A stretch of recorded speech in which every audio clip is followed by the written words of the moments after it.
ജനസംസ്കൃതി മെഹ്റോളി ബ്രാഞ്ചിന്റെ നേതൃത്വത്തിൽ നടക്കുന്ന മലയാളം ക്ലാസുകളിലേക്കുള്ള പ്രവേശനോത്സവമാണ് ഇന്നിവിടെ നടക്കുന്നത്. പ്രവേശനോത്സവത്തിലേക്ക് ഇന്ന് എത്തിച്ചേർന്നിരിക്കുന്ന എല്ലാ കൊച്ചു കൂട്ടുകാർക്കും അവരുടെ രക്ഷിതാക്കൾക്കും പേരൻസിനും ആശംസകൾ.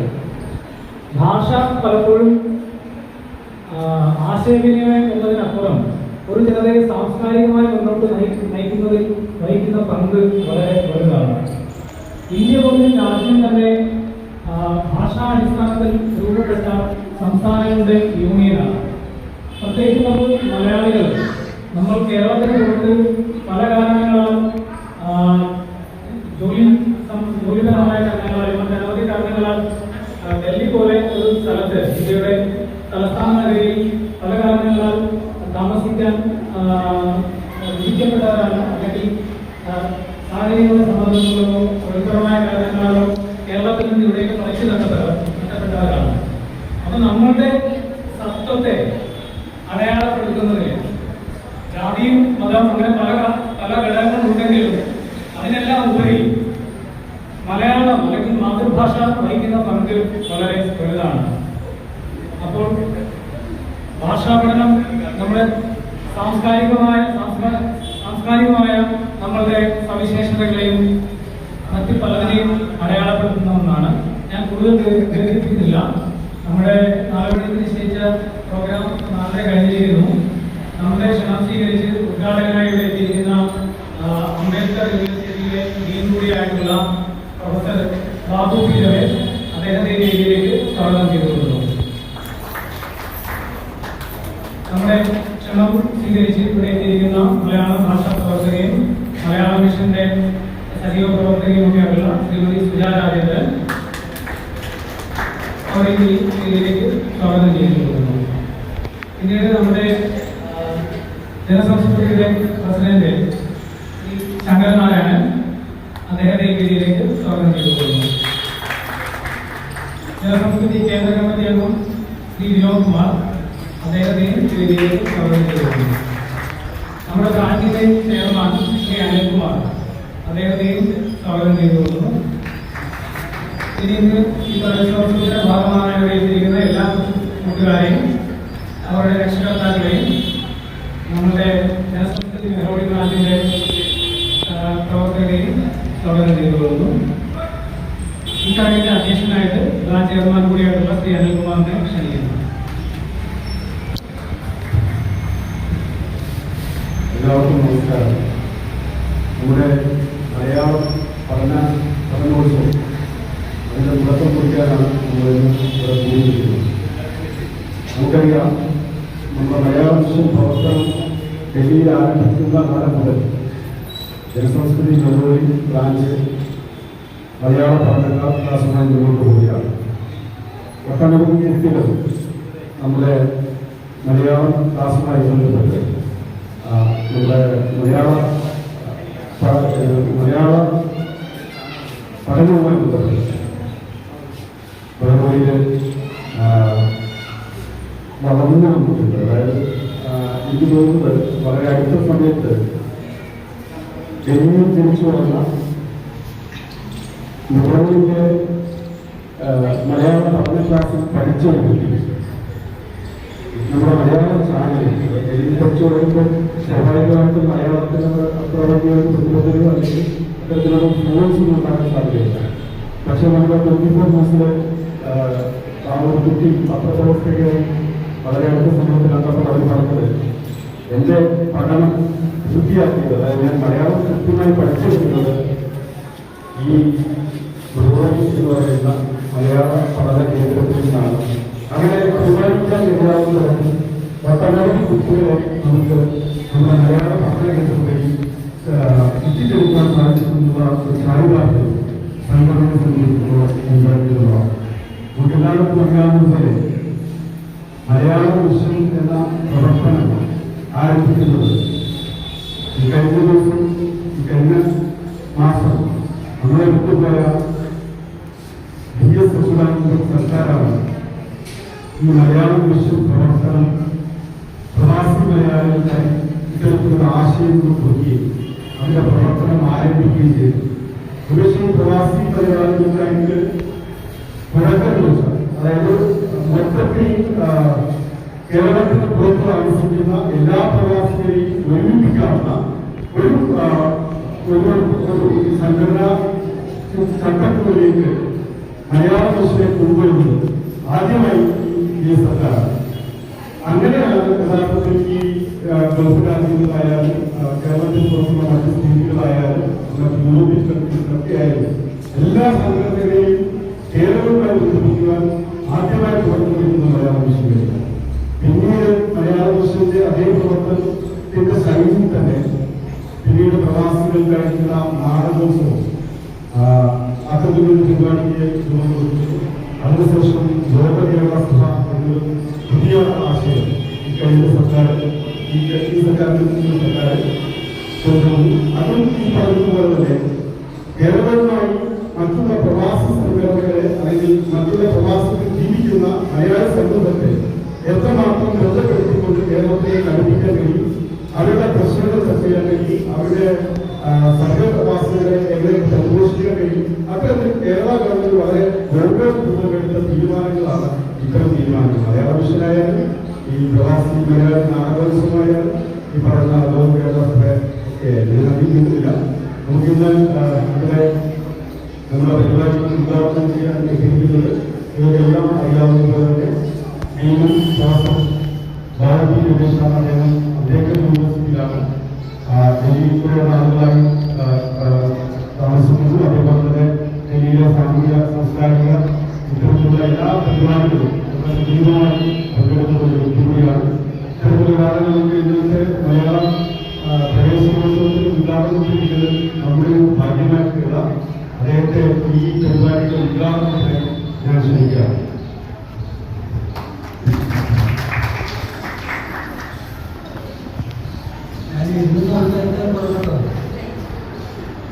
എല്ലാവർക്കും കേൾക്കാമെന്നുള്ളത് പ്രതീക്ഷയ്ക്ക് തോന്നണം. കാരണം ഇന്ന് സംസാരിക്കുന്നതിനേക്കാളും സൗകര്യം ഇന്ന് സംസാരിക്കുന്നത്. അപ്പോൾ എനിക്ക് ദേവുണിയും അതുപോലെ മാധവിനിയും, ദേവുവിൻ്റെ പേര് ശിവാത്മികാണ്, വലിയ പേരാണ്. വൈകേരിയൊക്കെ കണ്ടിട്ട് സംസാരിക്കാൻ പറ്റും. അപ്പോൾ നമുക്ക് കുറച്ചും കൂടി സന്തോഷമായിട്ട് ഇന്ന് രണ്ടാളും താഴെ കിട്ടും. ഞാൻ നോക്കിയപ്പോൾ ഇവിടെ ഒരുപാട് കൊച്ചു കുട്ടികളുള്ള സ്ഥലമാണ്. ഞാൻ പറയാൻ ഉദ്ദേശിക്കുന്ന കാര്യങ്ങൾ കുറച്ച് വലിയ വലിയ കാര്യങ്ങളുണ്ട്. അപ്പോൾ സ്വാഭാവികമായിട്ടും കൊച്ചു കുട്ടികൾക്ക് കുറച്ച് കഴിഞ്ഞാൽ അവർക്ക് പോരാടുന്നു. അതുകൊണ്ട് കൊച്ചു കുട്ടികൾക്ക് ആദ്യം ഞാൻ ഇവിടെ വന്നപ്പോൾ എല്ലാവരും കൊച്ചുകുട്ടികളൊക്കെ മിഠായി കൊണ്ടിരുന്നു. മിഠായി ഇവരോടൊക്കെ കാര്യം നിർത്തിയില്ല. അപ്പോൾ കൊച്ചു കുട്ടികൾക്ക് ആദ്യം നമ്മൾ ഒരു ചെറിയൊരു അക്ഷര മിഠായി കൊടുക്കാം. ഒരു അക്ഷരമിഠായി ഞാനൊക്കെ തരാം. അത് തിന്നിട്ട് നമുക്ക് പരിപാടികളുണ്ട്. അപ്പൊ ഞാൻ പറയുന്ന മാതിരി കൊച്ചു കുട്ടികളെല്ലാവരും നിങ്ങൾക്ക് പറയാം. കൊച്ചു കുട്ടികളെല്ലാവരും പറഞ്ഞു കഴിഞ്ഞാൽ നമുക്ക് സുഖമായിട്ട് പരിപാടികളുണ്ട്. നല്ല രസമുള്ള ഒരു അക്ഷരമിഠായി തരാം. ദേവു നമുക്ക് ദേവു ഒരു മിഠായി തരാൻ പോകുള്ളൂ. പക്ഷെ ഞാൻ പറയുന്ന മാതിരി പറയണം. എല്ലാവരും പറയുമല്ലോ. ശരി. നമ്മുടെ കേരളത്തിലൊരു വലിയൊരു കവി ഉണ്ടായിരുന്നു. വലിയൊരു കവി, കവിതയൊക്കെ എഴുതുന്ന ആള്. പക്ഷെ ആള് ചെറിയ ഒരാളായിരുന്നു, ഇത്ര വന്ന ആളായിരുന്നു. ആ കവിയുടെ പേര് ആർക്കെങ്കിലും ഓർമ്മയുണ്ടോ കുട്ടികൾക്ക്? ഏതെങ്കിലും കുട്ടികൾ പറഞ്ഞൊരു 12 വയസ്സിൽ ആളുള്ള ഏതെങ്കിലും കുട്ടിക്ക് പറയാം. കുഞ്ഞുണ്ണിമാഷ് ചെറിയൊരു കവിയായിരുന്നു. ആ ചെറിയ കവി എങ്ങനെ പറഞ്ഞിരുന്നറിയോ? കുഞ്ഞുണ്ണിമാഷ് പറഞ്ഞിരുന്നത് പൊക്കമില്ലായ്മയാണ് എൻ്റെ പൊക്കം. അതായത് ഹൈറ്റ് ഇല്ലാത്ത ആളാണ്. ഹൈറ്റ് ഇല്ലാത്തതായിരുന്നു കുഞ്ഞുണ്ണിമാഷക്ക് ഒരു ഡമ്പ്. കുഞ്ഞുണ്ണിമാഷ് എല്ലാവരും പറഞ്ഞത് ഞാൻ ചെറിയ കുഞ്ഞുണ്ണിയാണ്, പിന്നെ വലിയ കാര്യങ്ങളൊക്കെ പറഞ്ഞത്. വലിയ കാര്യങ്ങൾ പറഞ്ഞ ചെറിയ കുഞ്ഞുണ്ണിമാഷ്. അപ്പൊ കുഞ്ഞുണ്ണിമാഷ് പറഞ്ഞൊരു കവിത നമുക്ക് എല്ലാവർക്കും വേണ്ടിയിട്ട് ഞാനിപ്പോ പറയണം പോലെ ഒന്നിച്ച് പറയണം എല്ലാവരും.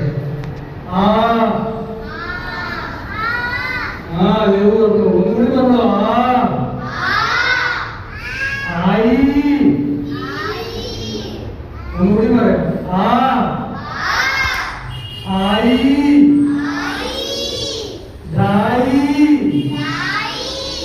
മിഠായി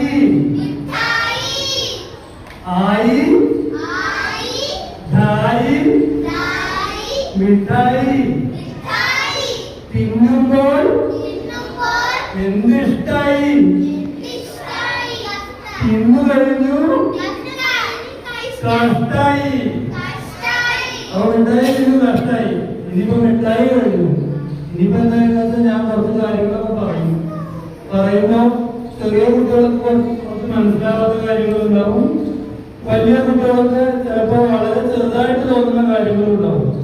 അപ്പൊ രണ്ട് കൂട്ടരും കുറച്ച് അഡ്ജസ്റ്റ് ചെയ്തിട്ട് കേൾക്കാൻ നോക്കണം.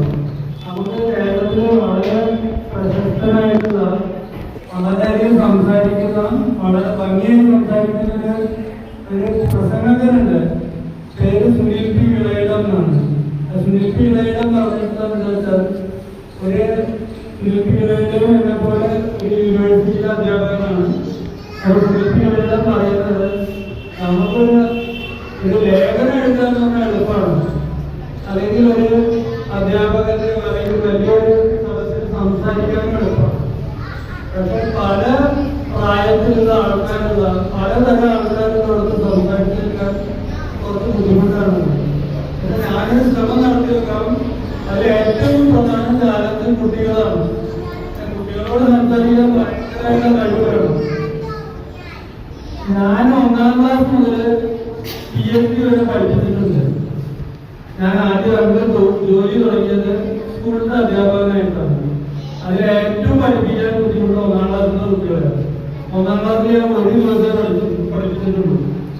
ഒറ്റ ദിവസം കൊണ്ട് ഞാൻ ടീച്ചറുടെ സമ്മതം വാങ്ങി എനിക്ക് 1ാം ക്ലാസ്സിൽ പഠിപ്പിക്കാൻ വയ്യ, അതിന് മുകളിൽ ഏത് ക്ലാസ്സിലും പഠിപ്പിക്കാം. 1ാം ക്ലാസ്സിലെ കുട്ടികളെ പഠിക്കാൻ ഭയങ്കര ബുദ്ധിമുട്ടാണ്. കാരണം എന്താ ശ്രദ്ധിക്കാൻ ബുദ്ധിമുട്ടിന്റെ കുട്ടികളുടെയൊക്കെ കരയും. അപ്പൊ ദേവിനോട് ഞാൻ ദേവി വെച്ചു. അപ്പൊ ദേവ് നമ്മൾ ശിവാത്മിക എന്ന് പറഞ്ഞു വൈക പറഞ്ഞത്. അപ്പൊ ഞാൻ ആ കൊള്ളാതെ ശിവാത്മിക നല്ല പേരെ പറഞ്ഞപ്പോ ദേവ് കരയാൻ പോയി. അതാണ് സ്ഥിതി. അപ്പൊ നമുക്ക് വളരെ ശ്രദ്ധിച്ചിട്ടേ പറയാൻ പറ്റുള്ളൂ. എന്നാലും ഞാൻ 4-5 പേരുടെ കഥ പറഞ്ഞില്ല. കൊച്ചു കുട്ടികളുടെ കഥ. അതിൽ ചിലര് കൊച്ചു കുട്ടികളാണ്, ചിലര് വലിയ ആൾക്കാരാണ്. അത് നമ്മളെ മലയാള ഭാഷയ്ക്ക് ബന്ധപ്പെട്ടിട്ടുള്ളത് നിങ്ങളുടെ പ്രവേശനോത്സവത്തിനോട് ബന്ധപ്പെട്ടിട്ടുള്ള ഒരു കാര്യമാണ്. അതിന് മുമ്പ് നമ്മുടെ ജനസംസ്കൃതിയുടെ ഈ പ്രവേശനോത്സവം, മലയാള ക്ലാസ്സിലെ പ്രവേശനോത്സവം എന്ന് പറയുമ്പോൾ വ്യക്തിപരമായിട്ട് എനിക്ക് ഏറ്റവും അടുപ്പുള്ള സംഭവമാണ്. കാരണം 16 വർഷം മുമ്പേ ഞാൻ ആദ്യമായിട്ട് ജനസംസ്കൃതിയായിട്ട് ബന്ധപ്പെടുന്നത്, ജനസംസ്കൃതി ആർക്കെങ്കിലും ഒരു പ്രവേശനോത്സവം നടത്തുന്നപ്പോൾ എൻ്റെ മൂത്ത മകനായിട്ട് അന്ന് 2ാം മകൻ കൊച്ചിയാണ്. മൂത്ത മകന് 2ാം മകൻ കഴിഞ്ഞിട്ട് ആദ്യമായിട്ട് വരുന്നത് ഈ പ്രവേശനോത്സവത്തിന് വേണ്ടിയിട്ടാണ്. ആദ്യമായിട്ട് ജനസംസ്കൃതിയായിട്ടുള്ള ഒരു അടുപ്പം തുടങ്ങുന്ന അവിടെയാണ്. അത് കഴിഞ്ഞിട്ട് ഒരാള് അണിക്കൊന്നയിൽ നിർത്തി, വേറൊരാള് പാമ്പൽ നിർത്തിയിട്ടുണ്ട്. രണ്ട് ലെവലിലായി അവർ വലുതായി വലിയ കുട്ടികളായി. മലയാളം നന്നായിട്ട് എഴുതാനും വായിക്കാനും പഠിച്ചു. അതിൽ കൂടുതൽ ജനസംസ്കൃതി നമ്മുടെ ജീവിതത്തിന്റെ ഒരു ഭാഗമായിട്ട് മാറി. അതായത് ഏറ്റവും അടുപ്പത്തോടു കൂടി നമ്മൾ ഇടപഴകിയിട്ടുള്ള ഒരു പ്രസ്ഥാനങ്ങൾ അല്ലെങ്കിൽ ഒരു ഗ്രൂപ്പിലൊന്നാണ് ജനസംസ്കൃതി. ഓണാഘോഷം ആയിക്കോട്ടെ, അനുമോദന യോഗ ആയിക്കോട്ടെ, അനുശോചന യോഗ ആയിക്കോട്ടെ, അങ്ങനെ പല കാര്യങ്ങളിലും നമ്മൾ എന്നും ജനസംസ്കൃതിയോട് കൂടിയിരുന്നു. യാത്രകളൊക്കെ ഉണ്ട്. അപ്പൊ ഡൽഹിയിൽ പല മലയാളികൾക്കും നമ്മുടെ തുടക്കത്തിൽ നമ്മുടെ സുഹൃത്ത് പറഞ്ഞ പോലെ മറ്റെല്ലാ ഐഡന്റിറ്റികളും മാറ്റി വെച്ചിട്ട് നമ്മൾ ഒരൊറ്റ ഐഡന്റിറ്റി അല്ലെങ്കിൽ ജാതി മത വർണ്ണ ഭേദമില്ലാതെ എല്ലാവരും ഒന്നിച്ചു നിൽക്കുന്ന ഒരു പ്രസ്ഥാനമാണ് ജനസംസ്കൃതി. അപ്പോൾ അവിടെ വന്നിട്ട് സംസാരിക്കാനുള്ള ഒരു അവസരം എന്ന് പറഞ്ഞാൽ സന്തോഷം തന്നെയാണ്. ആദ്യം ശ്രീനിവാസും അല്ലെങ്കിൽ ഒക്കെ കോണ്ടാക്ട് ചെയ്തപ്പോൾ ഞാൻ വരാൻ പറ്റില്ല, ബുദ്ധിമുട്ടാണെന്ന് പറഞ്ഞു. പിന്നെ രാജ്യത്തിലും അനിലും ഒക്കെ കൂടിയിട്ട് നിർബന്ധിച്ചപ്പോൾ 50% നമുക്ക് എപ്പോഴും ജനസംസ്കൃതിക്ക് അനുകൂലമായുള്ള മനസ്സാണ്. അപ്പൊ മറ്റൊരു 50% കൂടി കിട്ടിയപ്പോൾ നമ്മളത് വന്നു. ഇവിടെ വന്നിട്ട് എനിക്ക് വളരെ സന്തോഷം തോന്നി. കാരണം മെഹ്റോണിയുടെ ഉള്ളില് ഇത്രയും നല്ലൊരു കൂട്ടായ്മ ഞാൻ പ്രതീക്ഷിച്ചിട്ടില്ല. ഇന്ന് രാവിലെയാണ് എനിക്ക് ഹിന്ദി കിട്ടിയത്. ഇവിടെ നിങ്ങള് സന്തോഷിക്കും. കാരണം നിങ്ങളുടെ വന്നു കഴിഞ്ഞാൽ നല്ലൊരു അറ്റ്മോസ്ഫിയറായിട്ട് ഇന്ന് രാവിലെ സൂചന കിട്ടിയിരുന്നു. പക്ഷെ ഇവിടെ ഇപ്പൊ എനിക്ക് തോന്നുന്നത് നമ്മുടെ നാട്ടിൽ വന്നിട്ടാണെങ്കിൽ നമുക്ക് വേണ്ടപ്പെട്ട ആൾക്കാരുടെ ഇടയിൽ നിന്ന് സംസാരിക്കുന്ന പോലെയാണ്. അപ്പോൾ വേണ്ടപ്പെട്ട ആളുകളോട് സംസാരിക്കുന്ന പോലെ നമ്മൾ ചെറിയ ചെറിയ കുറച്ച് കാര്യങ്ങൾ പറഞ്ഞിട്ട് എന്താണ് ഈ മലയാള ഭാഷ പഠനത്തിലെ ഇമ്പോർട്ടൻസ്, എന്തിനാണ് നമ്മൾ മലയാള ഭാഷ പഠിക്കുന്നത് എന്നുള്ള കാര്യങ്ങൾ ഞാൻ പറയാൻ ശ്രമിക്കും. ആദ്യം ഞാൻ പറയാൻ പോകുന്നത് കുറച്ച് കഥകളാണ്. അപ്പം ആദ്യത്തെ കഥയിലേക്ക് പോകുന്നതിന് നമ്മളൊരു കാര്യം ആലോചിക്കണം. ഇവിടെ ഇരിക്കുന്ന കുട്ടികളൊക്കെ നമ്മളൊക്കെ അല്ലെങ്കിൽ പുതുതായിട്ട് ഭാഷ പഠിക്കാൻ വേണ്ടിയിട്ട് നിങ്ങൾക്കൊക്കെ ഓൾറെഡി ഇംഗ്ലീഷ് അല്ലെങ്കിൽ ഹിന്ദിയൊക്കെ അറിയാം. ഇപ്പോൾ മലയാളം കൂടി പഠിക്കണം, പുതുതായിട്ട് ഭാഷ പഠിക്കണം, നമ്മുടെ മാതൃഭാഷയാണ്. ആ ഒരു ആഗ്രഹത്തിൽ വരുന്ന കുട്ടികളൊക്കെ ഒരു തരത്തിൽ ഭാഗ്യവാന്മാരാണ് അല്ലെങ്കിൽ ഭാഗ്യവതികളാണ്. കാരണം അവരുടെ രക്ഷിതാക്കൾ അവരവിടെ കൊണ്ടുവരുന്നുണ്ട്. ഡൽഹിയിൽ ഇപ്പോൾ മലയാളം പഠിക്കാനുള്ള സാഹചര്യങ്ങളുണ്ട്. അങ്ങനെ ഒരുപാട് അനുകൂലമായിട്ടുള്ള സാഹചര്യങ്ങൾ നമുക്ക് കിട്ടിയിട്ടുണ്ട്. അതിന്റെ ബേസിസിലാണ് നമ്മളിവിടെ കേട്ടിട്ടുള്ളത്. പക്ഷേ അനുകൂലമല്ലാത്ത സാഹചര്യങ്ങളിൽ പഠിച്ചിട്ട് മലയാളത്തിൽ അറിയപ്പെടുന്ന എഴുത്തുകാരായിട്ടുള്ള കുറച്ച് കുട്ടികളെ, അത് കുട്ടികളായിട്ടാണോ വലുതാണോ, 2-4 കുട്ടികളെ, 2-3-4 കുട്ടികളുടെ കഥ ആദ്യം പറഞ്ഞിട്ട് പകുതി പറഞ്ഞു തീർക്കാം, പകുതി വേറെ ഒരുപാട് കാര്യം പറഞ്ഞ് ബോറടിക്കണമെന്ന് തോന്നുകയാണെങ്കിൽ അപ്പോൾ അവിടെ നമുക്ക് നിർത്തും ചെയ്യാം. പുറകിലുള്ള എല്ലാവരും തന്നെ കേൾക്കാണ്ടെന്ന് ഞാൻ വിശ്വസിക്കുന്നു. കാരണം എന്തെങ്കിലും രീതിയിൽ കേൾക്കുന്നില്ലെങ്കിൽ ഞാൻ വളരെ ശ്രദ്ധാപൂർവ്വം ശബ്ദ വ്യവസാനോ എങ്ങനെയെങ്കിലുമൊക്കെ സംസാരിക്കാനോ നോക്കാം. അപ്പൊ ആദ്യത്തെ ആളുടെ പേര് ഈ ക്വസ്റ്റ്യൻസ് ഒക്കെ വരുന്നുണ്ട്. അതായത് നമ്മൾ ചോദിക്കുമ്പോൾ സംശയമൊക്കെ ഞാൻ അങ്ങോട്ട് ചോദിക്കുക, അല്ലെങ്കിൽ 1-2 ചോദ്യങ്ങൾ ചോദിക്കും. കുട്ടികൾക്ക് പറയാം, വലിയവർക്ക് പറയാം, ഒരു കുഴപ്പമില്ല. ഏറ്റവും ഫസ്റ്റ് പ്രിഫറൻസ് കുട്ടികൾക്ക്, അതിലുള്ള വലിയവർക്കൊക്കെ ആവും. അപ്പൊ ആദ്യം ഞാൻ പറയുന്ന കുട്ടിയുടെ പേര്, ഒരു കുട്ടിയെന്നുണ്ടാകുന്ന പേരില് പെൺകുട്ടിയാണ്. മലയാളത്തിൽ അറിയപ്പെടുന്ന ഒരു എഴുത്തുകാരിയായിരുന്നു. പേരിന്റെ അവസാനം കുട്ടിയുണ്ട്. അപ്പൊ ഒരു കുട്ടി പറഞ്ഞു മാധവിക്കുട്ടി എന്നുള്ള പേര് പറഞ്ഞു. മാധവിക്കുട്ടി അല്ലെങ്കിൽ കമല എന്ന് പറഞ്ഞിട്ട് ഒരു കുട്ടിയുടെ കഥയാണ് ഞാൻ പറയുന്നത്. കമല എന്ന് പറഞ്ഞിട്ട് ഒരു കുട്ടിയുണ്ടായിരുന്നു. ആ കമല ജനിച്ചു വളർന്നതൊക്കെ അല്ലെങ്കിൽ കുട്ടിക്കാലൊക്കെ കഴിച്ച കുട്ടിയുടെ കൊൽക്കത്തയിലായിരുന്നു. അപ്പം മലയാളം പഠിക്കാനുള്ള സാഹചര്യങ്ങളൊന്നും അധികം ഉണ്ടായിരുന്നില്ല. ഇവൻ സ്കൂളിൽ പോയുള്ള ഒരു സിറ്റുവേഷൻ ആയിരുന്നില്ല. പക്ഷെ വീട്ടിലൊക്കെ അത്യാവശ്യം സ്ഥിതിയൊക്കെ ഉള്ളവരും ഈ മാധവിക്കുട്ടിയുടെ അമ്മ അറിയപ്പെടുന്ന എഴുത്തുകാരിയായിരുന്നു മലയാളത്തിൽ. നാലാപ്പാട്ട് ബാലമണിയമ്മ എന്ന് പറഞ്ഞിട്ട് പേര് കേട്ട ഒരു കവയിക്കുകയും പിന്നെ വീട്ടിൽ ഇഷ്ടംപോലെ വിജയമായ എന്ന് പറഞ്ഞിട്ടുള്ള അച്ഛൻ എന്ന് പറഞ്ഞാൽ അറിയപ്പെടുന്ന ഒരു ഉദ്യോഗസ്ഥനായിരുന്നു. പിന്നീട് മാതൃഭൂമിയുടെയൊക്കെ മാനേജിംഗ് എഡിറ്ററായിട്ട് കേരളത്തിൽ വന്ന ആളാണ് വിജയമായ. വിജയമാരുടെയും ബാലമണിയമ്മയുടെയൊക്കെ മക്കളാണ്. വീട്ടിൽ സാഹചര്യങ്ങളൊക്കെ ഉണ്ട്. പക്ഷെ സ്കൂളിൽ പോയിട്ട് പഠിക്കാൻ പറ്റിയില്ല. അപ്പോൾ വീട്ടിലിരുന്നിട്ട് പഠനമൊക്കെ നടത്തിയത് കൂടുതലും മലയാളം പഠിച്ചു. അപ്പോൾ മലയാളം പഠിക്കുന്ന വീട്ടിലിരുന്നു. കുട്ടിക്ക് വളരെ താല്പര്യങ്ങളുള്ള പ്രത്യേകതയുള്ള ഒരു കുട്ടിയൊക്കെ കമല. 6 വയസ്സുള്ളപ്പോൾ കമല ആദ്യത്തെ ഒരു കഥ എഴുതി. ഇംഗ്ലീഷിലാണ് എഴുതിയത്. ആ കഥ എന്ന് പറഞ്ഞു കഴിഞ്ഞാൽ ഈ കളിക്കാൻ കിട്ടുന്ന പാവകളുണ്ടാകും.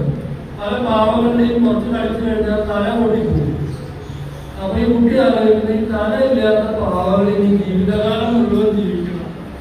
തലയില്ലാതെ ജീവിക്കുന്ന പാവകൾ അതിനെ കുറിച്ചിട്ട് കഥ എഴുതി മാധവിക്കുട്ടി കമലാദാസ് എന്ന് പറയുന്ന കാര്യം. അപ്പൊ മാധവിക്കുട്ടി കുറച്ച് കഴിഞ്ഞിട്ട് ഈ നാട്ടിലെ പോയപ്പോ, നാട് എന്ന് പറഞ്ഞു കഴിഞ്ഞാൽ പുന്നേകുളം എന്ന് പറഞ്ഞ സ്ഥലമാണ്. ഗുരുവായൂരിന്റെ അടുത്ത്, പൊന്നാനിക്കൊക്കെ അടുത്ത്. എന്റെയൊക്കെ നാടിന്റെ അടുത്താണ്. ഞാൻ പൊന്നാനിക്കാണ്.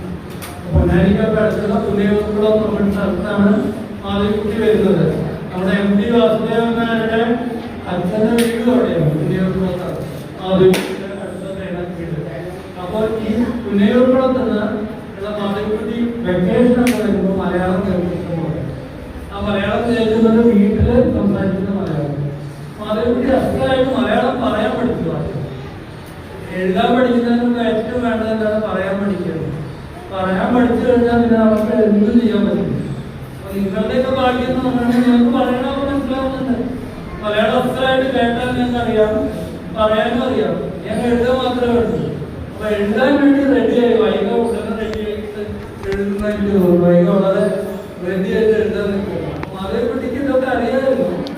15 വയസ്സായപ്പോൾ മാധവിക്കുട്ടിയുടെ കല്യാണം കഴിഞ്ഞു.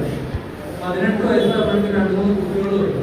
അപ്പോൾ വീടും പ്രാരംഭവും അങ്ങനത്തെ പരിപാടികളിലൊക്കെ കുറച്ചൊന്ന് ജീവിതത്തിലൊക്കെ ബുദ്ധിമുട്ട് കാരണം മാനസികമായിട്ടുള്ള ബുദ്ധിമുട്ടുകളൊക്കെ പോയപ്പോൾ ഒരു 21 വയസ്സുള്ള വീണ്ടും മാധവി എഴുതാൻ തീരുമാനിച്ചു ഭക്തിയായിട്ട്. അത് മലയാളത്തിലും ഇംഗ്ലീഷിലും ഒരുപോലെ എഴുതാൻ കഴിയും. ഇംഗ്ലീഷിൽ മാധവിക്കുട്ടി ഉപയോഗിക്കുന്ന പുതിയനാമം പെൻ നെയിം, അതായത് കമലാ ദാസ്, ഭർത്താവിൻ്റെ പേര് ദാസ്, കമലാ ദാസ്. പിന്നീട് കുറെ കാലം കഴിഞ്ഞിട്ട് അവർ പേര് മാറ്റിയിട്ട് കമല പേര് ഉപയോഗിച്ചു കുറെ കാലം കഴിഞ്ഞു. പക്ഷെ മലയാളത്തിന് മാധവിക്കുട്ടി എന്നും സ്വന്തം മാധവിക്കുട്ടി, മലയാളത്തിൽ ഒരൊറ്റ പേരുണ്ടായിരുന്നു മാധവിക്കുട്ടി, അന്നും ഇന്നും മാധവിക്കുട്ടി. ഇപ്പൊ കഴിഞ്ഞ മാസം മലയാള മനോരമയിലെ കേരളത്തെ ഏറ്റവും കൂടുതൽ വായിക്കുന്ന ഒരു വാരികയാണ് മലയാള മനോരമ.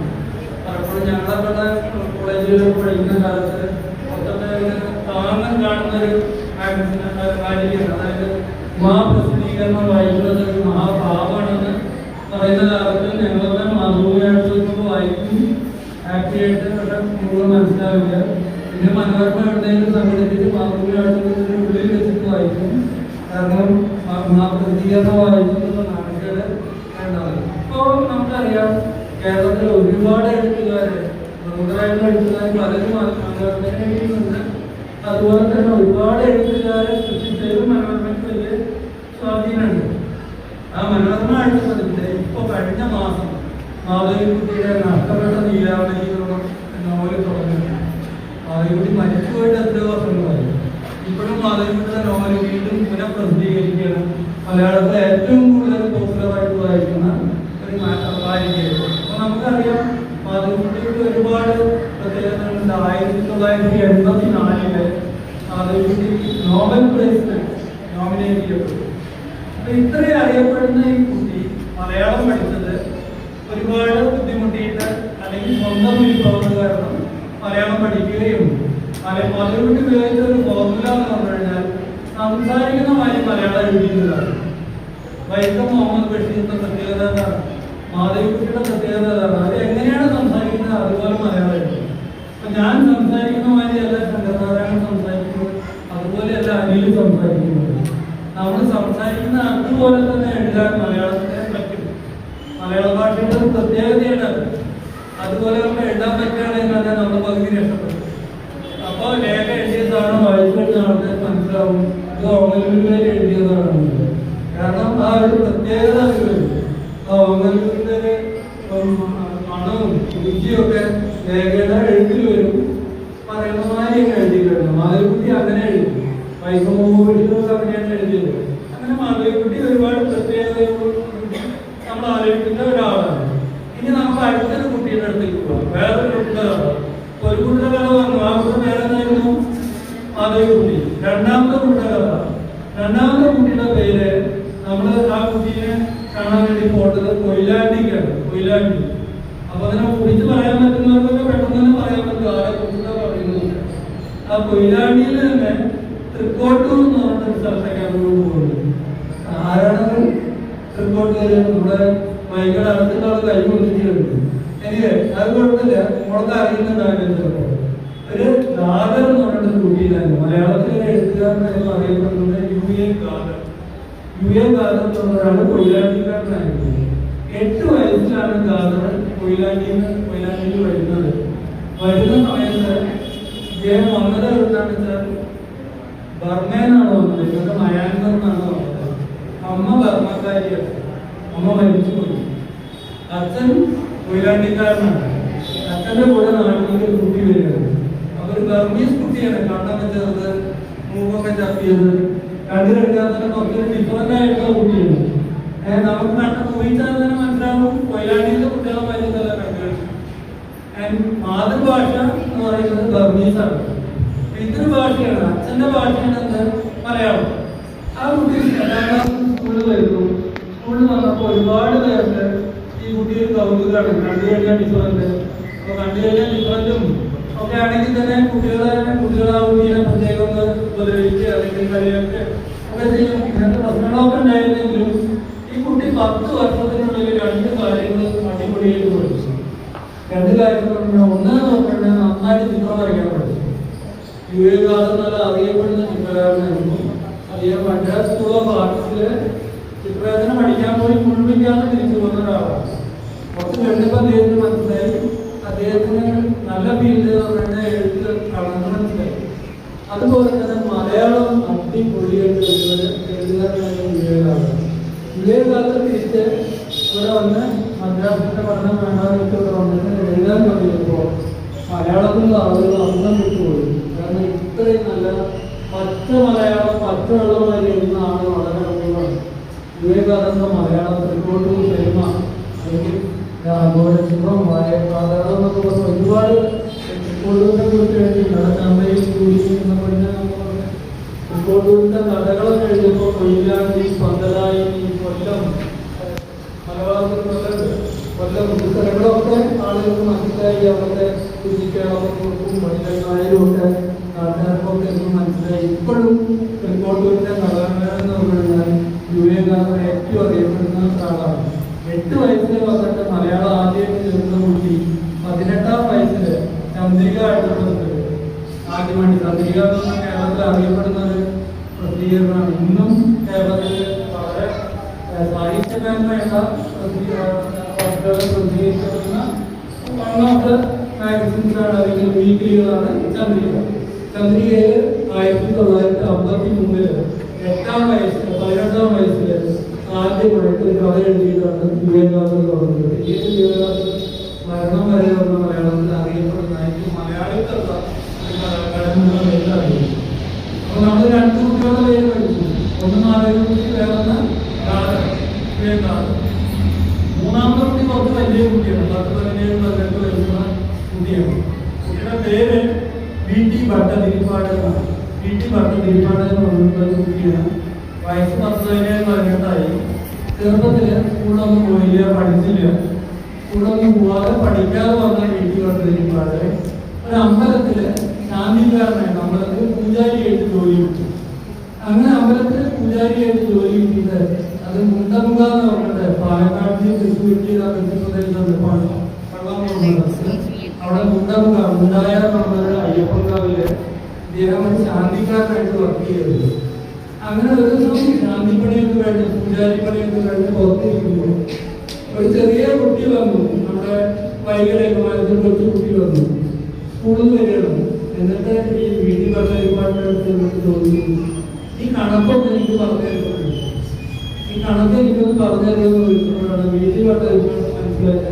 കണക്ക് പോയിട്ട് മലയാളം പോലും വീട്ടിൽ പറഞ്ഞ ഒരുപാട് പഠിച്ചിട്ടില്ല, പറഞ്ഞിട്ടില്ല. 17 വയസ്സായി. പക്ഷെ ഒന്നും വായിച്ചിട്ടില്ല, പഠിച്ചിട്ടില്ല. ആകെ കുറച്ച് ഈ സംസ്കൃതമോ അല്ലെങ്കിൽ അങ്ങനത്തെ വായിക്കായി പഠിച്ചതും പിന്നെ പൂജിക്കാനുള്ള കാര്യങ്ങളൊന്നും അറിയില്ല. അപ്പൊ ഇയാൾക്ക് വളരെ സങ്കടം തോന്നി. അന്ന് രാത്രി ഉറക്കമൊന്നുമില്ല. അങ്ങനെ അത് ഉറക്കം വരാതെ വീട്ടിൽപ്പെട്ട കടന്നു കഴിച്ചു കുട്ടി. പിറ്റേന്ന് രാവിലെ കുട്ടിയോട് ചോദിച്ചു, സ്കൂളിൽ പോകുന്ന കുട്ടിയെ നടന്നിട്ട് നോക്കി എനിക്കൊന്ന് പഠിപ്പിച്ചു തരുമോ, എനിക്കൊന്നും എഴുതാനും വായിക്കാനും അറിയില്ല. അപ്പൊ ആ കുട്ടി സ്ട്രെയിറ്റില് 51 അക്ഷരം എഴുതി കൊടുത്തു. വീട്ടിൽപ്പെട്ട ആ കുട്ടി എല്ലാം എഴുതി കൊടുത്തപ്പോ ഈ കുട്ടികൾക്ക് ലോലിപ്പോ പോലെ എല്ലാ അക്ഷരങ്ങളും എഴുതി കൊടുത്തു. അത് കുട്ടി ഇരുന്ന് പഠിച്ചു. കുട്ടി ഇരുന്ന് പഠിച്ചിട്ട് എന്തെങ്കിലും വായിക്കാനുള്ള സമുദായം നോക്കിയപ്പോ ഒരു ദിവസം അമ്പലത്തിലേക്ക് സാധനം കുടിച്ചുകൊണ്ട് ഈ അമ്പലത്തിലേക്കുള്ള ആവശ്യമുള്ള സാമാനം കൊണ്ടുകൊണ്ടിട്ടുള്ള ഒരു പേപ്പർ എടുത്തിട്ട് നോക്കിയപ്പോൾ ആ പേപ്പറിൽ ഒരു മാനിന്റെ ചിത്രം അതിലെന്തോ എഴുതി വെച്ചിട്ടുണ്ടായിരുന്നു. അപ്പൊ വീട്ടിൽ പറയുമ്പോൾ വളരെ കഷ്ടപ്പെട്ടിട്ട് അത് വായിച്ചു.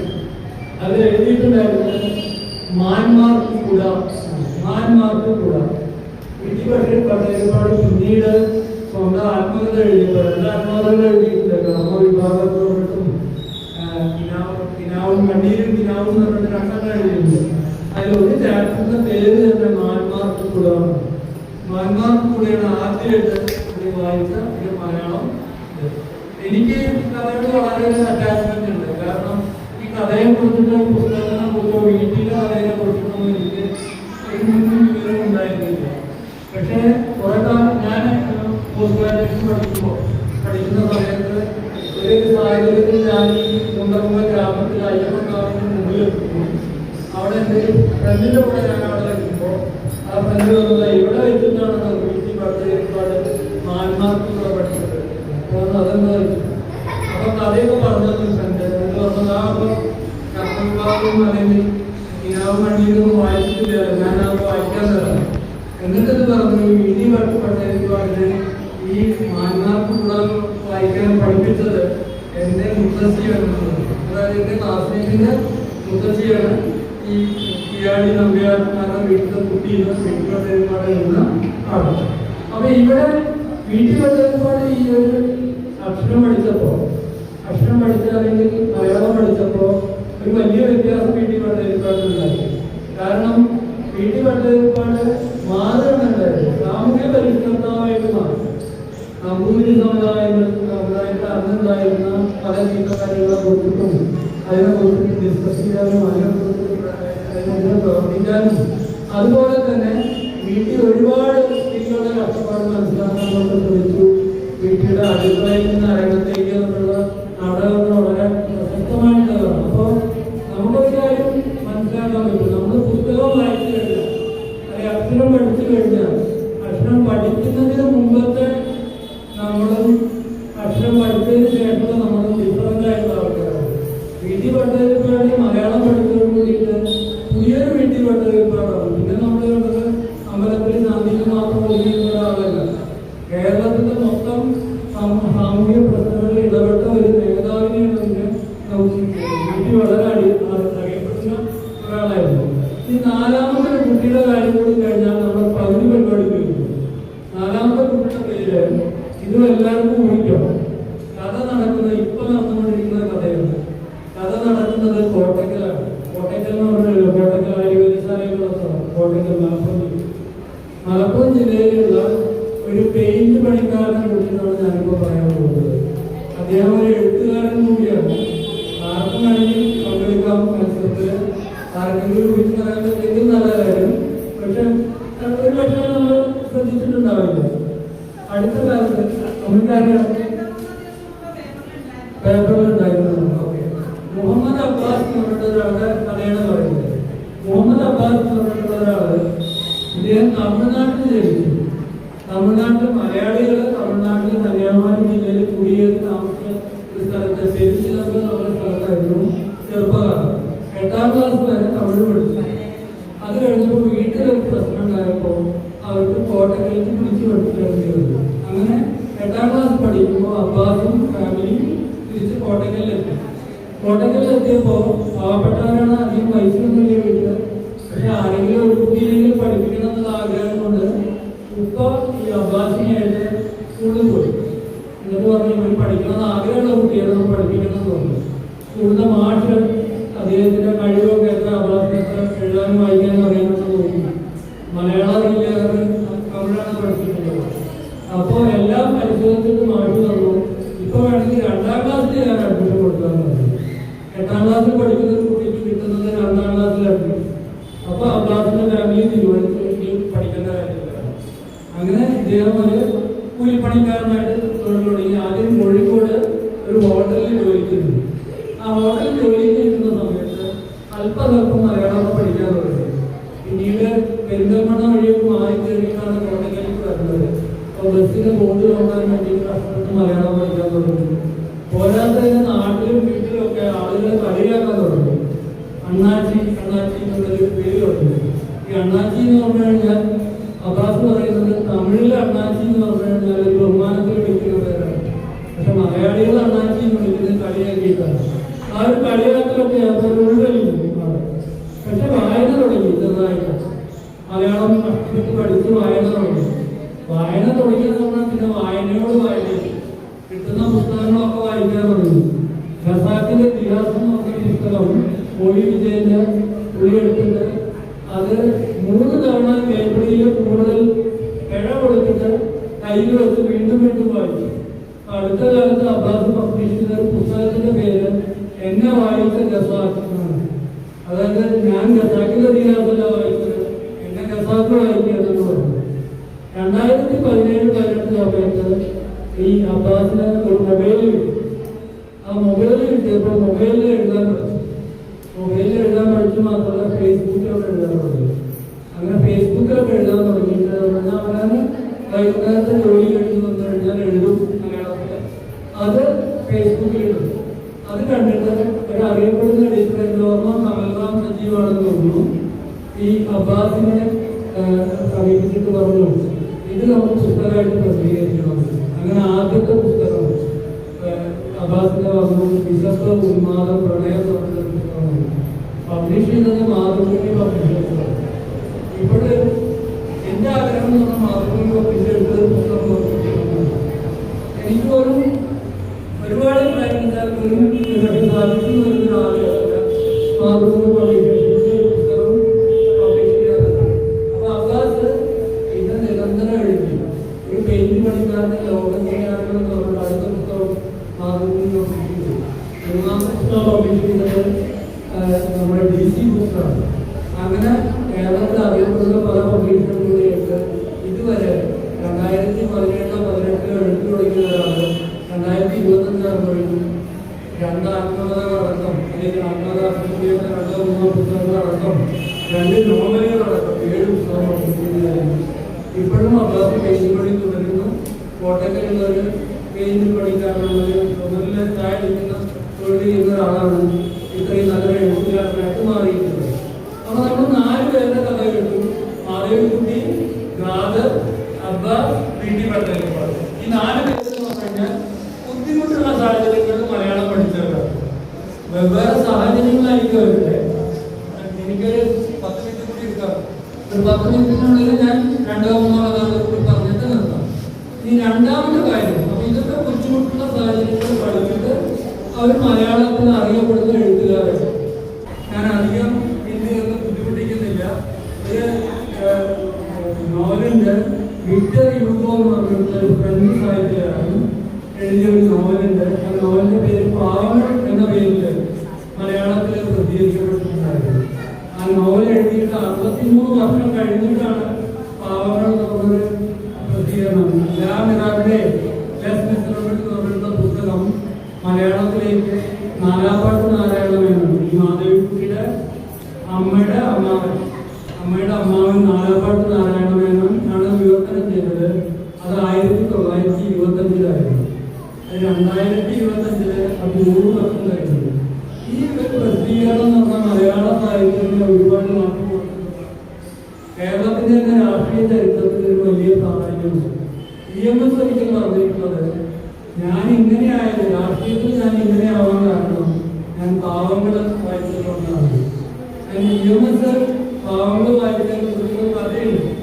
അതിന്റെ കഥ എന്ന് പറഞ്ഞാൽ ഈ നാലാപ്പാട്ട് നാരായണമേനോൻ പാവങ്ങൾ എഴുതി കഴിഞ്ഞപ്പോൾ വിവർത്തനം ചെയ്തപ്പോൾ ഇടയ്ക്കിടയ്ക്ക് പോയിട്ട് പുള്ളി വള്ളത്തോൾ നാരായണമേനോട്, വള്ളത്തോൾ നാരായണമേനോൻ അറിയപ്പെടുന്ന കവിയാണ്, വള്ളത്തോൾ നാരായണമേനോട് ഇതിന്റെ കഥയൊക്കെ പറഞ്ഞു കൊടുത്തു. അപ്പൊ വള്ളത്തോളാണ് എൻകറേജ് ചെയ്ത് ഇത് എന്തായാലും പബ്ലിഷ് ചെയ്യണം മലയാളത്തിൽ. അപ്പൊ 2487 പേജുള്ള പാവങ്ങളുടെ ഇത് പബ്ലിഷ് ചെയ്യാന്ന് പറഞ്ഞ വലിയൊരു പ്രശ്നമാണ്. 2487 പേജുണ്ട്. അന്നത്തെ ഏറ്റവും ടോപ്പ് പബ്ലിഷേഴ്സ് ആയിട്ട് മംഗളോദയക്കാര് അത് കണ്ടിട്ട് അതിന്റെ വലിപ്പം കണ്ടിട്ട് പറഞ്ഞു മലയാളി 1927 2487 പേജുള്ള പുസ്തകം വായിക്കില്ല. ഇപ്പൊ പോലും 100 പേജുള്ള പുസ്തകം വായിക്കാൻ ബുദ്ധിമുട്ടുള്ള ആളുകളാണ്. അപ്പൊ 100 കൊല്ലം മുമ്പേ 2500 പേജുള്ള പുസ്തകം വായിക്കുക. അതുകൊണ്ട് ഇത് സാമ്പത്തികമായിട്ട് വിജയിക്കുക, ഞങ്ങൾക്ക് പബ്ലിഷ് ചെയ്യാൻ പറ്റുക. അത് പറഞ്ഞപ്പോ വള്ളത്തോട് പറഞ്ഞു ഒരു കാര്യം ചെയ്യാം, എനിക്കറിയാതെ നഷ്ടത്തിലാവും. ഞാൻ ഇതുവരെ പബ്ലിഷ് ചെയ്ത വള്ളത്തോടെന്ന് അറിയപ്പെടുന്ന ഏറ്റവും വലിയൊരു കവിയാണ്.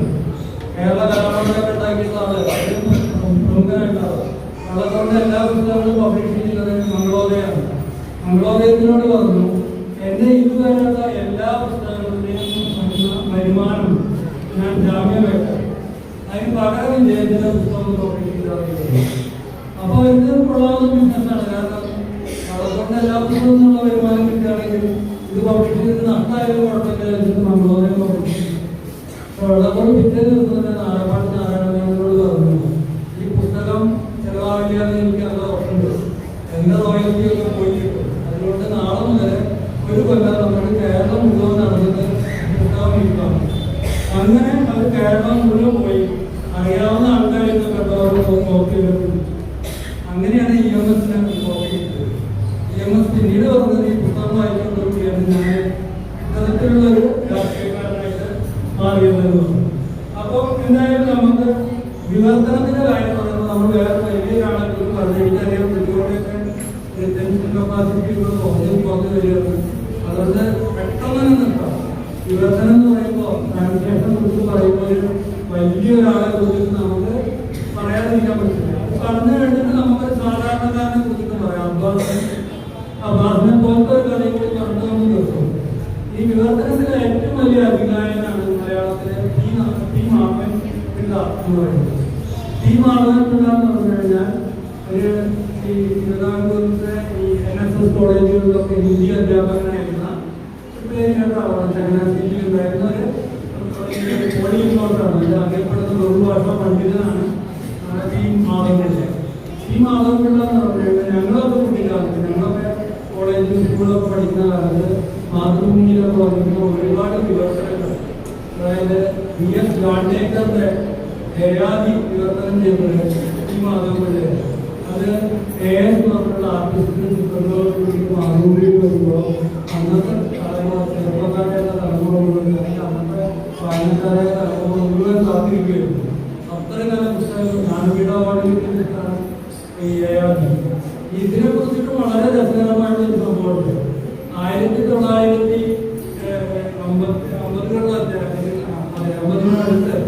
46-ാമത്തെ വയസ്സിൽ ഒരാൾ മലയാളത്തിൽ എഴുത്ത് തുടങ്ങി. ആ 46-ാമത്തെ വയസ്സിൽ എഴുത്ത് തുടങ്ങിയ ആൾ 36 പോലെ എഴുതി. കണ്ടിന്യൂസായിട്ട് എല്ലാ ആഴ്ചയും എഴുതി. അങ്ങനെ അദ്ദേഹം എഴുതുന്ന സാഹിത്യവാചകം പറഞ്ഞിട്ടുള്ള ഒരു പങ്ക്തി ഇപ്പൊ ആളെ മനസ്സിലായിട്ടുണ്ടോ? ആളാരാണെന്ന് ആർക്കെങ്കിലും മനസ്സിലായിട്ടുണ്ടോ? സാഹിത്യവാചകം എഴുതിയിട്ടുള്ള M. കൃഷ്ണൻ നായർ എന്ന് പറഞ്ഞൊരാളുണ്ടായിരുന്നു.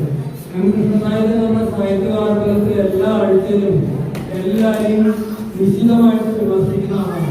കേരളം മുഴുവൻ ശത്രുക്കളെ സമ്പാദിച്ചിട്ടുള്ള ഒരു വിമർശകനാണ് നമ്മുടെ M. കൃഷ്ണൻ നായർ. M. കൃഷ്ണൻ നായർ ഈ മാധവപിള്ളയെ കുറിച്ച് എഴുതിയിട്ടുള്ളതാണ്. ഈ മാധവപിള്ളയ്ക്ക് ഒരു എഴുത്ത് നേരിട്ട് എഴുതിയിട്ടുള്ളത് I respect you for translating the best good in the best way. അങ്ങനെയാണ് അങ്ങനത്തെ കിട്ടിയിട്ടുള്ള ഈ മാധവപിള്ള മറാഠി, ഹിന്ദി, ആസാമീസ്, ഒറിയ, കന്നഡ അങ്ങനെ പല ഭാഷകളിലായിട്ട് 25 പുസ്തകങ്ങളാണ് ഇങ്ങോട്ട് ട്രാൻസ്ലേറ്റ് ചെയ്തത്. രണ്ട് കുറച്ച് കഥകൾ കൂടി പറഞ്ഞു നിർത്താം. ഒന്ന് നമ്മൾ ഡൽഹിക്കാരായതുകൊണ്ട് 2023 മയൂർ ഒരാള് ഒരു മലയാളി മരിച്ചുപോയി. ഞാൻ മലയാള സാഹിത്യത്തിന് ഒരുപാട് പ്രാധാന്യം സംഭാവന നൽകിയിട്ടുള്ള ഒരു മലയാളിയെ എഴുത്തുകാരനായിരുന്നു. മലയാളിയുടെ സമയത്ത് അദ്ദേഹത്തിനെ അറിഞ്ഞിട്ടുണ്ടെന്ന് എനിക്കറിയില്ല. 2023 അദ്ദേഹം മരിച്ചുപോയത്.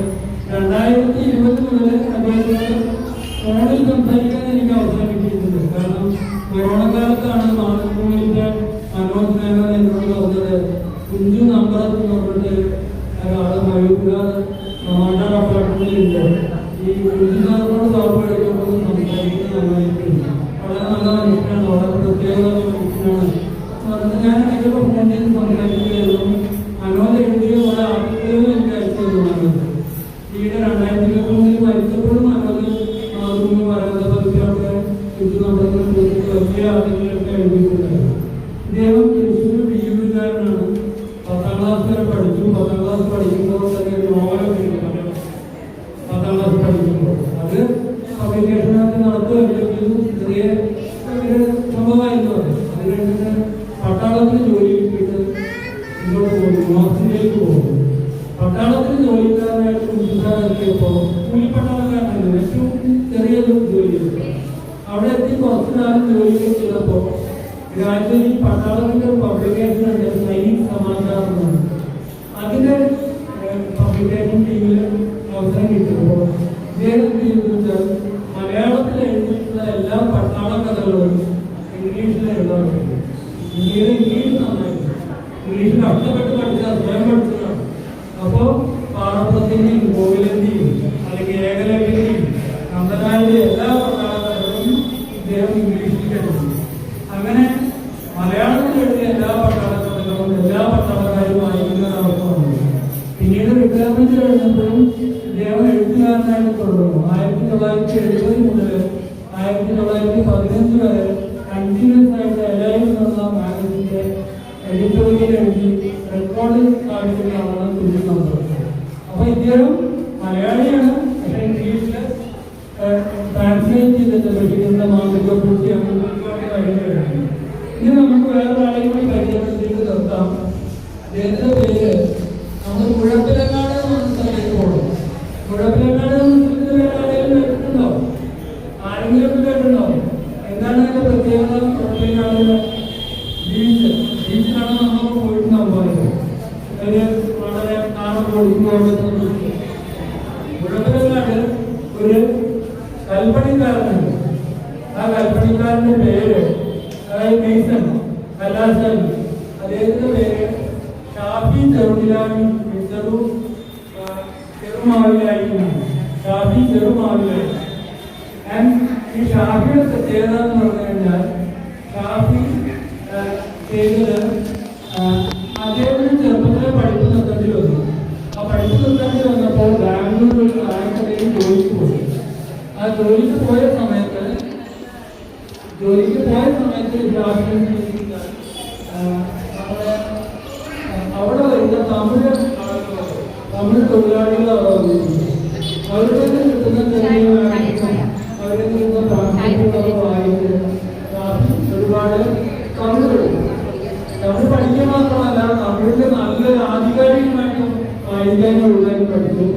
പിന്നീട് ഷാഫി തമിഴിൽ നിന്ന് മലയാളത്തിലേക്ക് ഏറ്റവും കൂടുതൽ വിവർത്തനം ചെയ്തിട്ടുള്ള എഴുത്തുകാരനായി. തിരുക്കുറളും അല്ലെങ്കിൽ പെരുമാറ്റങ്ങളുടെ അർദ്ധനാരി അങ്ങനെ ഒരുപാട് കാര്യങ്ങൾ മലയാളത്തിലേക്ക് വിവർത്തനം ചെയ്തത്. ഇപ്പോഴും ഒരു കൽപ്പണിക്കാരനായിട്ട് ഇവിടെ നമ്മുടെ മുഴപ്പിലങ്ങാട് വർക്ക് ചെയ്യുന്ന ഷാഫി ചെറുമാവിലായിയാണ്. ഷാഫി പറയുന്നത് എനിക്ക് കൽപ്പണിക്കാരനാണെന്ന് പറഞ്ഞാൽ നാണക്കേടില്ല. കാരണം എഴുതാൻ പോയി കഴിഞ്ഞാൽ ദിവസം 750 രൂപ കൂടി കിട്ടില്ല. എഴുത്തുകാരിൽ നിന്നും വളരെ കുറച്ചാണ് വരുമാനം കിട്ടുന്നത്. എനിക്ക് കൽപ്പണിക്ക് പോയി കഴിഞ്ഞാൽ 750 രൂപ കൂടി കിട്ടും. പിന്നെ ഈ എഴുത്തെന്ന് പറയുന്നത് വക്കീലന്മാർക്കും പ്രൊഫസർമാർക്കും സാറുമാർക്കും മാത്രം പറഞ്ഞതല്ല, ഏത് ജോലിയുള്ളവർക്കും ചെയ്യാൻ പറ്റുന്ന കാര്യമാണ് എഴുത്തെന്ന് പറയുന്നത്. അപ്പോൾ ഈ 2-3 കഥകൾ നമുക്ക് പറയുന്നത് വിവർത്തനത്തിലുള്ള സാധ്യതകളാണ്. നമ്മൾ വേറെ ഭാഷ പഠിക്കുമ്പോൾ വിവർത്തനം നടത്താം. ഇനി ഞാൻ പ്രസംഗം അധികപ്രസംഗമാകുന്നതിലൂടെ നിർത്താൻ പോവാണ്. പക്ഷേ ഒരേ ഒരു ടിപ്പ് നമുക്ക് നിർത്താം. നമ്മുടെ മുതിർന്ന ആൾക്കാരുണ്ട്, കുട്ടികളുണ്ട് ഇവിടെ അല്ലേ? കുട്ടികളുണ്ട്, മുതിർന്ന ആൾക്കാരുണ്ട്. കുട്ടികൾ ശ്രദ്ധിക്കുന്നില്ലേ? വൈകാ എല്ലാവരും ശ്രദ്ധിച്ചോളുക. നമ്മളിൽ പലരും കുറെ കഴിഞ്ഞാൽ നമ്മൾ എഴുത്തുകാരാവും. ആൾക്കാർ ചോദിക്കും ഞാനിപ്പോൾ എങ്ങനെ എഴുത്തുകാരാവും? എനിക്ക് 50 വയസ്സായി, എനിക്ക് 70 വയസ്സായി, ഞാനെങ്ങനെ എഴുത്തുകാരാവും? പലർക്കും 70 വയസ്സിലും 80 വയസ്സിലൊക്കെ എഴുതിയിട്ടുണ്ട്. നമ്മുടെ അടിയന്തരാവസ്ഥ കാലത്ത് മരിച്ചുപോയ രാജന്റെ അച്ഛൻ ഈശ്വരവാര്യര് 80 വയസ്സിന് ശേഷം എഴുതിയ പുസ്തകത്തിനാണ് കേരള സാഹിത്യ അക്കാദമി അവാർഡ് കിട്ടിയത്. അപ്പോൾ എഴുത്തുകാരാവും നമ്മളൊക്കെ എനിക്ക് ഉറപ്പാണ്. നമ്മളൊക്കെ എന്തെങ്കിലും നന്നായിട്ട് എഴുതും. പബ്ലിഷ് ചെയ്യാൻ ചിലപ്പോൾ നമ്മൾ ഫേസ്ബുക്കിലേക്ക് എഴുതുക, ചിലപ്പോൾ വാട്സപ്പിലേക്ക് എഴുതിയായിരിക്കും. നല്ലൊരു എഴുത്തുകാരനാവാൻ എഴുത്തുകാരിയാവാൻ എന്താ ചെയ്യേണ്ടതെന്ന് ഒറ്റ ചെറിയ കാര്യം ചെയ്താൽ അത് നമ്മുടെ സുന്ദരമായിട്ട് പറഞ്ഞിട്ടുണ്ട്. എനിക്ക് ഏറ്റവും ഇഷ്ടപ്പെട്ട എഴുത്തുകാരനാണ് റസ്റ്റിൻ ബോർഡ് എന്ന് പറഞ്ഞ ഇംഗ്ലീഷ് എഴുതുന്നതാണ്. റസ്റ്റിൻ ബോർഡ് എന്ന് പറഞ്ഞിട്ട് സുന്ദരമായിട്ടും പലതവണ പറഞ്ഞിട്ടുണ്ട്. ഏറ്റവും എളുപ്പമായിട്ടുള്ള കാര്യം എന്ന് പറഞ്ഞു കഴിഞ്ഞാൽ ഒരു ചെറിയ നോട്ട് പുസ്തകം കൈവയ്ക്കുന്നു. നമുക്ക് എന്തെങ്കിലും ഒരു പ്രത്യേകത നമ്മുടെ മനസ്സിൽ തട്ടിയ ഒരു കാര്യം കണ്ടു കഴിഞ്ഞാൽ അതാണ് നോട്ട് പുസ്തകങ്ങളൊന്നും കൊടുക്കില്ല. അത് നമുക്ക് കുറെ കാലം കഴിഞ്ഞു കഴിഞ്ഞാൽ നമുക്ക് നമ്മളെ സഹായിക്കും. ഉദാഹരണത്തിന് നമ്മൾ വാട്സപ്പ് നോക്കും. ഇന്ന് രാവിലെ വാട്സപ്പ് നോക്കുമ്പോൾ വാട്സപ്പില് സ്റ്റാറ്റസ് നോക്കുന്ന സ്ഥിരം പരിപാടിയാണ്. പണ്ട് ആൾക്കാർ അനിമോട് ഉണ്ടാക്കുന്ന സ്റ്റാറ്റസ് ഞാൻ കാണുന്നുണ്ട്. കാരണം എന്താ വെച്ചാൽ പുതുതായിട്ട് സേവ് ചെയ്യുന്ന നമ്പറാണെങ്കിൽ അവരുടെ സ്റ്റാറ്റസ് ഉണ്ടാവും. അപ്പോൾ അടുത്ത കാലത്ത് ഞാൻ ഇന്ന് കണ്ട ഒരു സ്റ്റാറ്റസിൽ എഴുതിയിട്ടുണ്ടായിരുന്നു, വാക്കുകൾ കൊണ്ട് മാത്രമല്ല ഉൾപ്പെടുത്താൻ പറ്റുക, മൗനം കൊണ്ടും ഉൾപ്പെടുത്താൻ പറ്റും എന്നൊരു വരി കണ്ടു. അപ്പോൾ അതെനിക്ക് വളരെ ഇഷ്ടപ്പെട്ടു. കാരണം ഒരു മിനിറ്റ് എൻ്റെ മനസ്സ് ആ ഒരു വരിയിൽ തങ്ങുന്നുണ്ട്. വാക്കുകൾ കൊണ്ട് മാത്രമല്ല നമുക്ക് ഉൾപ്പെടുത്താൻ പറ്റുക, മൗനം കൊണ്ടും ഉൾപ്പെടുത്താൻ പറ്റുന്നു. അപ്പോൾ നമ്മുടെ വീട്ടിലോ നാട്ടിലോ നമ്മളോട് ഒരാൾ മിണ്ടാതെ കഴിഞ്ഞാൽ എത്ര വേദന ഉണ്ടെന്ന് നമുക്കറിയാം. ഇന്ന് രാവിലെ ഞങ്ങളുടെ വീട്ടില് ചെറുപ്പം വീട്ടിൽ തമ്മിൽ കുറച്ച് ഉണ്ടായിരുന്നു. അവനുണ്ടായിട്ടുള്ള മനപ്രയാസം അമ്മ അമ്മ അമ്മ അമ്മ ഒന്നും ചെയ്യുന്നില്ല, അമ്മ ഉണ്ടാകുന്നു. അപ്പം അവനോട് നമ്മുടെ ആളുകാരെ ഉൾപ്പെടുത്താൻ എനിക്കത് ഇഷ്ടപ്പെട്ടു. ഇഷ്ടപ്പെട്ട് കഴിഞ്ഞാൽ ഞാൻ ചെയ്യും, ഒരു പുസ്തകത്തിലൊക്കെ കൊടുത്തു. കുറെ കാലം കഴിഞ്ഞ് നമുക്ക് ഓർമ്മിക്കാൻ പറ്റും. വളരെ രസകരമായിട്ടുള്ള പല കാര്യങ്ങളും നമ്മുടെ വീട്ടിലും വാട്സപ്പിലും അല്ലെങ്കിൽ നമ്മളുടെ സിനിമയിലും മറ്റുള്ള പല കാര്യങ്ങളും അല്ലെങ്കിൽ നമ്മൾ യാത്ര പോകുമ്പോഴുള്ള അനുഭവം ഉണ്ടാവും. അത് നമ്മൾ കണ്ടു വിദ്യാർത്ഥികളുടെ വഴി പിറ്റേ ദിവസം നമ്മൾ നഷ്ടപ്പെട്ടു പോകുന്ന അവസ്ഥ വരുന്നത് നമ്മളത് കുറിച്ച് വെക്കണം. ആ കുറിച്ച് വെച്ചാൽ എനിക്ക് ഉറപ്പാണ് അങ്ങനെ ഒരു 5 കൊല്ലം കുറിച്ച് വെക്കുള്ളൂ. ആ 5 വർഷം സ്ഥിരമായിട്ട് അങ്ങനെ കുറിച്ച് വെക്കുന്ന ഒരാളും എഴുത്തുകാരനല്ലാതെ മറ്റൊന്നും ആവാൻ പറ്റില്ല. അടുത്ത കാലത്ത് രണ്ട് പേര് പറഞ്ഞ കാര്യങ്ങൾ പറഞ്ഞാൽ നിർത്താം. PK രാജസേനൻ എന്ന് പറഞ്ഞത് കേരളത്തിൽ അറിയപ്പെടുന്ന ഒരു പണ്ഡിതനുണ്ട്. ആ PK രാജസേനൻ പറഞ്ഞത് എനിക്ക് വായിക്കാതെ ഒരു ദിവസം പോലും ജീവിക്കാൻ പറ്റില്ല. വേറൊരാൾ അടുത്ത ദിവസം തന്നെ മലയാളത്തിൽ അറിയപ്പെടുന്ന എഴുത്തുകാരനായിട്ടുള്ള സച്ചിദാനന്ദൻ മാഷ് പറഞ്ഞത് എനിക്ക് എഴുതാതെ ഒരു ദിവസം പോലും ജീവിക്കാൻ പറ്റില്ല. അപ്പോൾ എഴുതാതെയും വായിക്കാതെയും ജീവിക്കാൻ പറ്റുന്ന ആൾക്കാരുള്ള ലോകത്ത് നമുക്കൊരു അവസരമാണ് ഭാഷ മനസ്സിലാക്കുന്നത്. നമ്മൾ മനസ്സിലാക്കിയ ഭാഷയും മറ്റേ ഭാഷയും കമ്പയർ ചെയ്യാൻ പഠിക്കുന്നത്. ഈ ഒരു അവസരം കിട്ടിയത് ഭാഗ്യമാണ്. എനിക്ക് ഉറപ്പാണ് ഞാൻ പറഞ്ഞ ഒരുപാട് കാര്യങ്ങൾ പലർക്കും ഒന്നും മനസ്സിലായിരുന്നില്ല, പ്രത്യേകിച്ച് കുട്ടികൾക്ക്. ഇപ്പോൾ ഒരു കഥയെങ്കിലും നമ്മൾ ഓർമ്മയിലുണ്ടെങ്കിൽ ആ കഥ കുറെ കാലം കഴിഞ്ഞു കഴിഞ്ഞാൽ നമ്മൾ വിട്ടിട്ട വരെയാണ്. അത് മുളച്ച് വരുമ്പോഴും നമ്മൾ ഒരുപാട് കാര്യങ്ങൾ പിന്നീട് മനസ്സിലാക്കും. ഇത്രയും പറഞ്ഞിട്ട് ഈ പ്രവേശനോത്സവം ഉദ്ഘാടനം ചെയ്തതായിട്ട് ഞാൻ പറയുന്നു. എനിക്ക് ഉറപ്പാണ് ഞാൻ കൂടുതൽ സമയം എടുക്കുന്നത്. പക്ഷെ ഇത്രയെങ്കിലും സമയം എടുത്തില്ലെങ്കിൽ ഇത്ര കഷ്ടപ്പെട്ടിട്ടുള്ള ഒരു കാര്യമില്ല. കുട്ടികളെ ക്ഷണിക്കുന്നു വിചാരിക്കുന്നു. ഇവിടെ നോക്കുന്നത്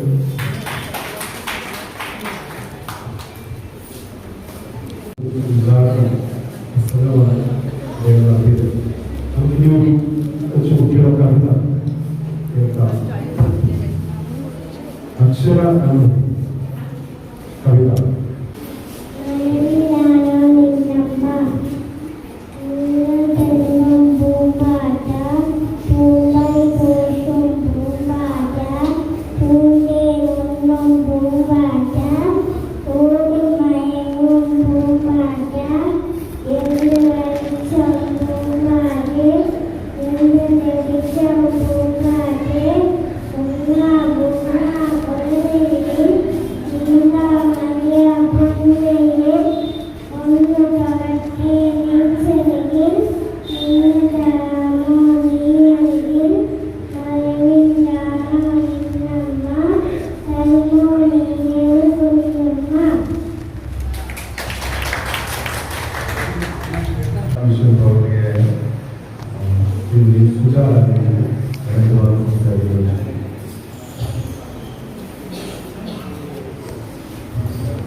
എല്ലാവർക്കും സ്നേഹം പ്രവേശനം നൽകുന്ന വളരെ സന്തോഷം തോന്നി. കയറി വന്നപ്പോൾ തന്നെ കണ്ടത് ഈ കുഞ്ഞുങ്ങളെല്ലാവരും ഈ അക്ഷരം എഴുതി നിലനിൽക്കുന്നത് കണ്ടപ്പോൾ തന്നെ പ്രവേശനോത്സവം എത്രമാത്രം ആ കുട്ടികൾ ഉൾക്കൊണ്ടു എന്നുള്ളത് നമുക്ക് മനസ്സിലാക്കാൻ പറ്റി. അവരെത്ര സന്തോഷത്തോടുകൂടിയാണ് ഈ പ്രവേശനോത്സവത്തിന് വന്നത്. ഈ പ്രവേശനോത്സവം ഇതെല്ലാം വന്നാണ് അല്ലേ?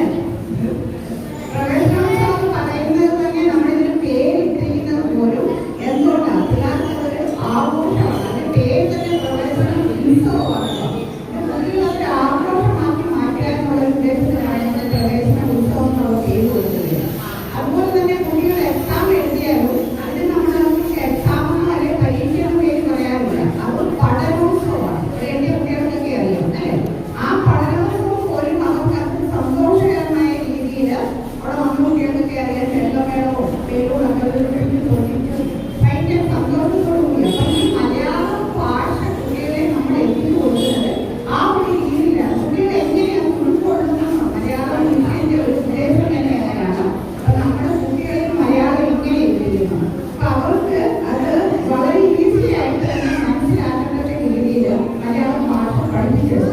ഇവിടെ ടീച്ചേഴ്സ് ഇവരെല്ലാം ട്രെയിനിങ് കഴിഞ്ഞ ടീച്ചേഴ്സാണ്. ഇവർക്കൊക്കെ അറിയാം നമ്മുടെ കുട്ടികളെ എങ്ങനെയാണ് ആ ക്ലാസ്സിൽ മലയാളം പഠിപ്പിക്കുന്നത്. അവർ നമ്മളൊക്കെ പഠിക്കുവാൻ ഒരു അഞ്ചുകാല അങ്ങനെ എഴുതണമെന്നോ അല്ലെ അങ്ങനെയൊന്നുമില്ല. കളികളിൽ കൂടെയോ അല്ലെങ്കിൽ പാട്ടുകളിൽ കൂടെയോ കഥകളിൽ കൂടെയോ കുട്ടികളെ നമ്മൾ അക്ഷരത്തിലോട്ട് എത്തിക്കുകയാണ്. ഇപ്പോഴേ നമുക്ക് വളരെ സന്തോഷം തോന്നി. കുട്ടികളെ മലയാളം പറയുന്നതല്ല ഇവർക്ക് മനസ്സിലാവുന്നുള്ളത്. ഈ കുഞ്ഞു കുട്ടികൾക്ക് മലയാളം സാർ പറഞ്ഞൊരു കഥയുണ്ടായിരുന്നു. സാർ 4 കുട്ടികളുടെ കഥ പറഞ്ഞു. ആ 4 കുട്ടികളെ എങ്ങനെയാണ് എത്ര കഷ്ടപ്പെട്ട് ഏത് സാഹചര്യത്തിലാണ് അവർ മലയാളം പഠിക്കുമെന്ന് എഴുതിയതെന്ന്. അങ്ങനെ നോക്കുമ്പോൾ നമ്മുടെ ഈ കുഞ്ഞു കുട്ടികൾക്ക് എത്രമാത്രം ഒരു ബുദ്ധിമുട്ടുണ്ട്. ഈ കുഞ്ഞാരുമ്പോൾ തന്നെ മലയാളം മിഷന് നമ്മുടെ മാതൃഭാഷ നമ്മുടെ ഭാഷയെ കുട്ടികളിലോട് എത്തിക്കാൻ ഏതെല്ലാം രീതിയിലും അത് എല്ലാ ലോകം മുഴുവൻ എവിടെയെല്ലാം മലയാളി അവിടെ എല്ലാം മലയാളം. അതാണ് മലയാളം മിഷന്റെ ഒരു എല്ലാവർക്കും തന്നെ അതാണ്. അപ്പൊ ആ രീതിയിൽ ഈ കുഞ്ഞു കുട്ടികളിലോട്ട് പോലും നമ്മൾ മലയാളം എത്തിക്കുന്നു. എത്ര ഒരു പിള്ളേർക്ക് അത് യൂസ്ഫുൾ ആണ് ഈ മലയാളം മിഷൻ പ്രവർത്തനം. ആ പ്രവർത്തനത്തിൽ ഇപ്പൊ നമ്മുടെ ഒരു മലയാളം മിഷൻ ഈ മലയാളം നമ്മുടെ കുട്ടികളെ പഠിപ്പിക്കുന്നത് വെറുതെ മലയാളം പഠിക്കാനുള്ള ഉദ്ദേശമല്ല. ആ മാതൃഭാഷയുടെ ഒപ്പം തന്നെ നമ്മുടെ ഒരു സംസ്കാരം നമ്മുടേതായ ഒരു സംസ്കാരം കുട്ടികളെ പഠിപ്പിക്കാം. ഇപ്പൊ ഈ കുട്ടികൾക്കൊക്കെ അറിയാം ബുക്കിനകത്തൊക്കെ എടുത്ത് നോക്കിയാല് നമ്മുടെ കലാരൂപങ്ങളെ അല്ലെ ആഘോഷങ്ങളെ കലാരൂപങ്ങളെ എല്ലാം കുട്ടികളുണ്ട്. അപ്പൊ ആ കുട്ടിയോട് പോകുമ്പോൾ കുട്ടികൾ നമ്മുടെ നാടിനോട് അടുക്കുകയാണ്. അങ്ങനെയാണ് അവർ ഭാഷ പഠിക്കുന്നത്. നമ്മുടെ നാട്ടിൽ എന്തെല്ലാം ആഘോഷങ്ങളുണ്ട് അല്ലെങ്കിൽ നമ്മുടെ നാട്ടിൽ എന്തെല്ലാം കലാരൂപങ്ങളുണ്ട് നമ്മുടെ നാടിനോടുള്ള ഒരു അടുപ്പം കുട്ടികളൊക്കെ ഉണ്ടായിരുന്നു.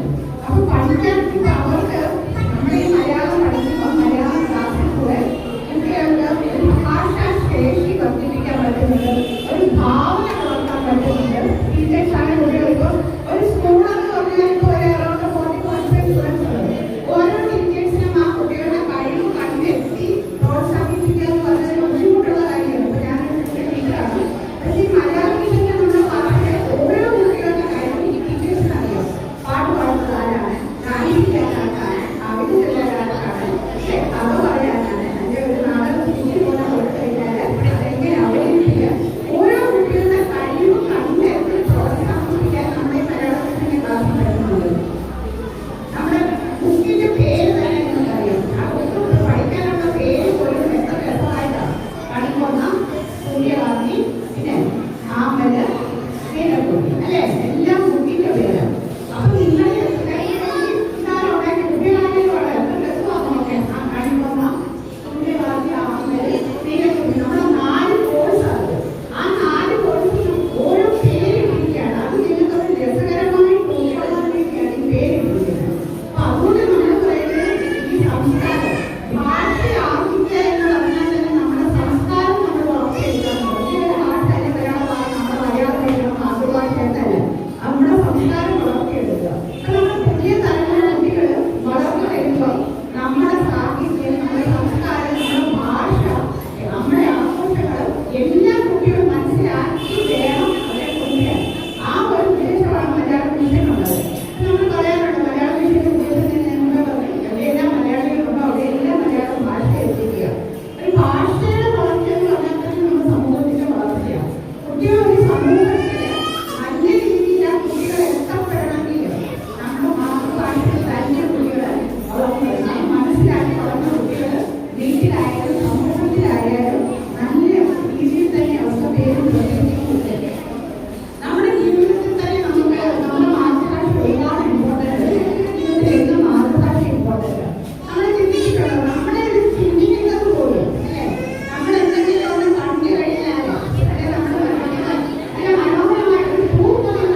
കഥ കേൾക്കും.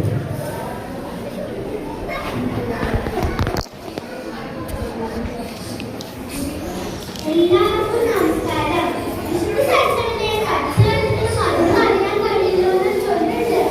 നാം ഇന്ന് എന്ത് സമൂഹത്തിലാണ് ജീവിക്കുന്നത്? നല്ല ഭക്ഷണവും വസ്ത്രവും ആവശ്യ സാധനം നമുക്ക് ലഭിക്കുന്നു. പക്ഷേ ഇതൊന്നും ലഭിക്കാത്ത കുറേ നമുക്ക് ചുറ്റുപാട് ജീവിക്കുന്നു. അങ്ങനെയുള്ള ഒരു ബാലന്റെ കഥയാണ് ഞാൻ ഇന്നിവിടെ പറയാൻ പോകുന്നത്. എന്റെ കഥയുടെ പേരെന്താണെന്നോ? ആഗ്രഹങ്ങൾ. ഒരിടത്ത് ഒരു കൊച്ചു ഗ്രാമത്തിൽ ഓരോ വീടിനുള്ളിൽ ഒരു കൊച്ചു ബാലൻ ജീവിച്ചിരുന്നു. ആ ബാലന്റെ പേരാണ് രാജു. ഒരു നേരത്തെ ആഹാരം പോലും കഴിക്കാനില്ലാത്ത അവന് പഠിക്കാനുള്ള ആഗ്രഹം വളരെ വലുതായിരുന്നു. ഒരു ദിവസം അവന്റെ വിഷമം കണ്ട് തന്റെ അമ്മ അവനെ ഒരു സർക്കാർ സ്കൂളിൽ ചേർത്തു. സ്കൂളിൽ ചെന്നതും എല്ലാവർക്കും പുതിയ ബാഗുകൾ, ചെരുപ്പുകൾ. ഇതൊക്കെ കണ്ട് രാജുവിന്റെ കുട്ടിക്ക് അവിടെ നോക്കാനേ കഴിഞ്ഞില്ല. അന്ന് അവിടെ വെച്ച് രാജുവിനൊരു ബാബു എന്ന സുഹൃത്ത് ലഭിച്ചു. അവൻ വളരെ തടിക്കുന്നായിരുന്നു. ഒരു ദിവസം രാജു ബാബുവിനോട് ചോദിച്ചു, നിന്റെ വീട് ഓലയാണോ ഓലാണോ? ബാബു പറഞ്ഞു, മാളികപ്പുറമുള്ള വീട്. രാജു അതേശോടെ ചോദിച്ചു, മാളികപ്പുറമുള്ള വീടോ? അതെന്താ? ബാബു ചോദിച്ചു, നീ അങ്ങനെ വീടെന്ന് കണ്ടിട്ടില്ലേ? ഒരു ദിവസം ഞാൻ നിന്നെ എന്റെ വീട്ടിലോട്ട് കൊണ്ടുപോവാം. അങ്ങനെ ഒരു ദിവസം ബാബു രാജുവിനെ കൂട്ടി തന്റെ വീട്ടിലേക്ക് യാത്രയായി. വീട് കണ്ടതും തന്നെ ഞെട്ടിപ്പോയി. അയ്യോ, ഇതെന്താ കൊട്ടാരം പോലെ ഉണ്ടല്ലോ. വാതിൽ തുറന്നതും ഭൗ ഭൗ. രാജു പേടിച്ചുപോയി. രാജു നോക്കിയപ്പോ അങ്ങനെ ഒരു മറ്റൊരു വീട്. അതിനകത്ത് വലിയൊരു പട്ടിക്കുട്ടി. പട്ടിക്കുട്ടിയുടെ മുമ്പിൽ എന്താണെന്നോ? വലിയൊരു പാത്രം. പാത്രം നിറയെ ഭക്ഷണം. രാജുവായ വെള്ളം നിറഞ്ഞു. ഒരു ദിവസം സ്കൂളിൽ വെച്ച് ടീച്ചർ എല്ലാവരോടും ഒരു ചോദ്യം ചോദിച്ചു. ഭാവിയിൽ നിങ്ങൾക്ക് ആരാവണം? ഇത് കേട്ടതും രാജു ഉറക്കെ വിളിച്ചു പറഞ്ഞു, എനിക്ക് ബാബുവിന്റെ വീട്ടിലത്തെ പട്ടിക്കുട്ടിയെ മതി. ഇത് കേട്ടതും എല്ലാവരും ചിരിക്കാൻ തുടങ്ങി. പക്ഷെ ഇതിലെത്ര നേരം ഉണ്ടായില്ല. രാജുവിന്റെ അവസ്ഥ മനസ്സിലാക്കി കൂട്ടുകാരും അധ്യാപകരും അവനെ സഹായിച്ചു. കഷ്ടപ്പാടിൽ നിന്ന് എല്ലാത്തിനും പഠിച്ചുയരങ്ങളിലെത്തി. കൂട്ടുകാരെ, നമുക്കിതിൽ എന്ത് മനസ്സിലാക്കാം? ആഗ്രഹങ്ങളുണ്ടെങ്കിൽ മാത്രമേ ഉയരങ്ങളിലെത്താൻ സാധിക്കൂ. രാജുവിന്റെ ജീവിതം നമുക്കൊരു പ്രചോദനമാകട്ടെ. നന്ദി, നമസ്കാരം. വളരെ നല്ല കഥയായിരുന്നു. ശ്രീ ശങ്കരനാരായണൻ രണ്ടു വാർത്ത പറയുന്നു.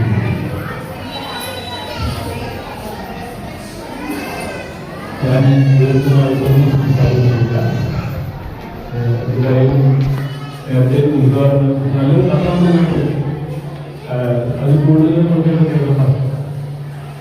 ഇപ്പോൾ നേരത്തെ പറഞ്ഞതുപോലെ നമ്മുടെ എഴുത്തുകാർക്ക് ഭാഷയുടെ പരിമിതിയില്ല, വയസ്സിന്റെ പരിമിതിയില്ല, ഒരു വ്യക്തികളുമില്ല.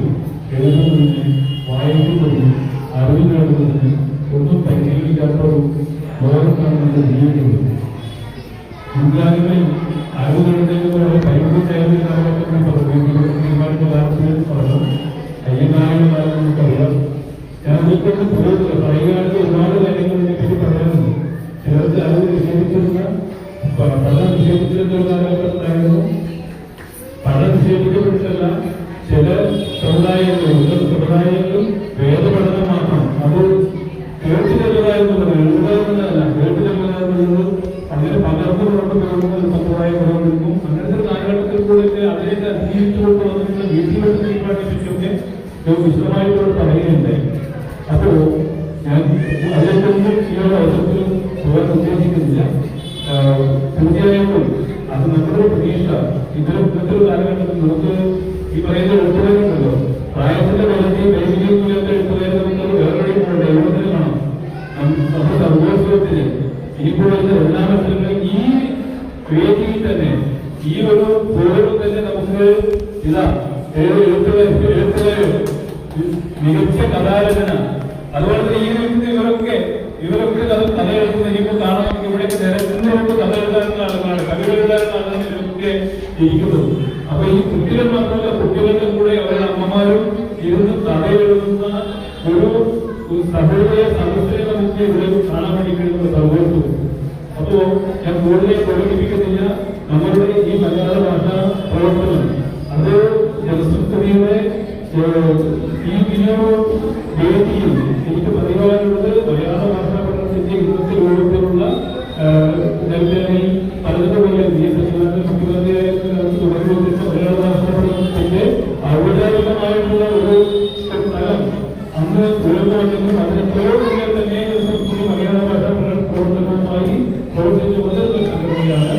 അപ്പൊ നമുക്ക് കൂടുതൽ തുടർച്ചാകുന്ന രീതിയിൽ ഈ പുരാതന ശക്തിയായിട്ട് മുന്നോട്ട് ഈ പറയുന്ന മലയാള ഭാഷ പഠനങ്ങളൊക്കെ സഹായിക്കട്ടെ. നിങ്ങൾക്കൊക്കെ അതിന്റെ ഭാഗമാകാൻ വേണ്ടി കഴിയുന്നത് വലിയൊരു കാര്യം തന്നെയാണ്. ഒരു കാലഘട്ടത്തിൽ എന്നോട് വിദ്യാഭ്യാസം ഇപ്പൊ കഴിഞ്ഞ ദിവസം പറയുന്നത് ഞാനൊന്നും പഠിച്ചത് മലയാള ഭാഷ പഠനം ഉണ്ടായിരുന്നില്ല.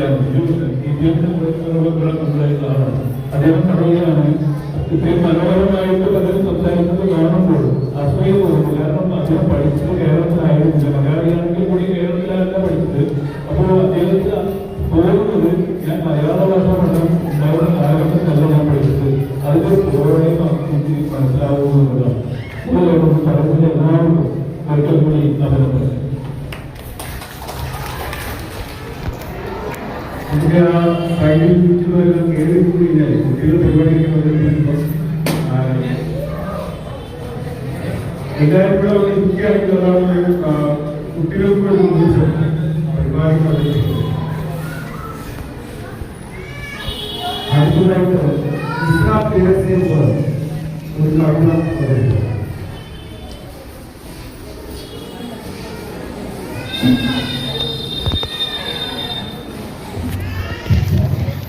ശ്രീകുമാരനാശാൻ രചിച്ച പൂക്കാലം എന്ന കവിതയിൽ നിന്നും ഏതാനും കവിതകൾ. Thank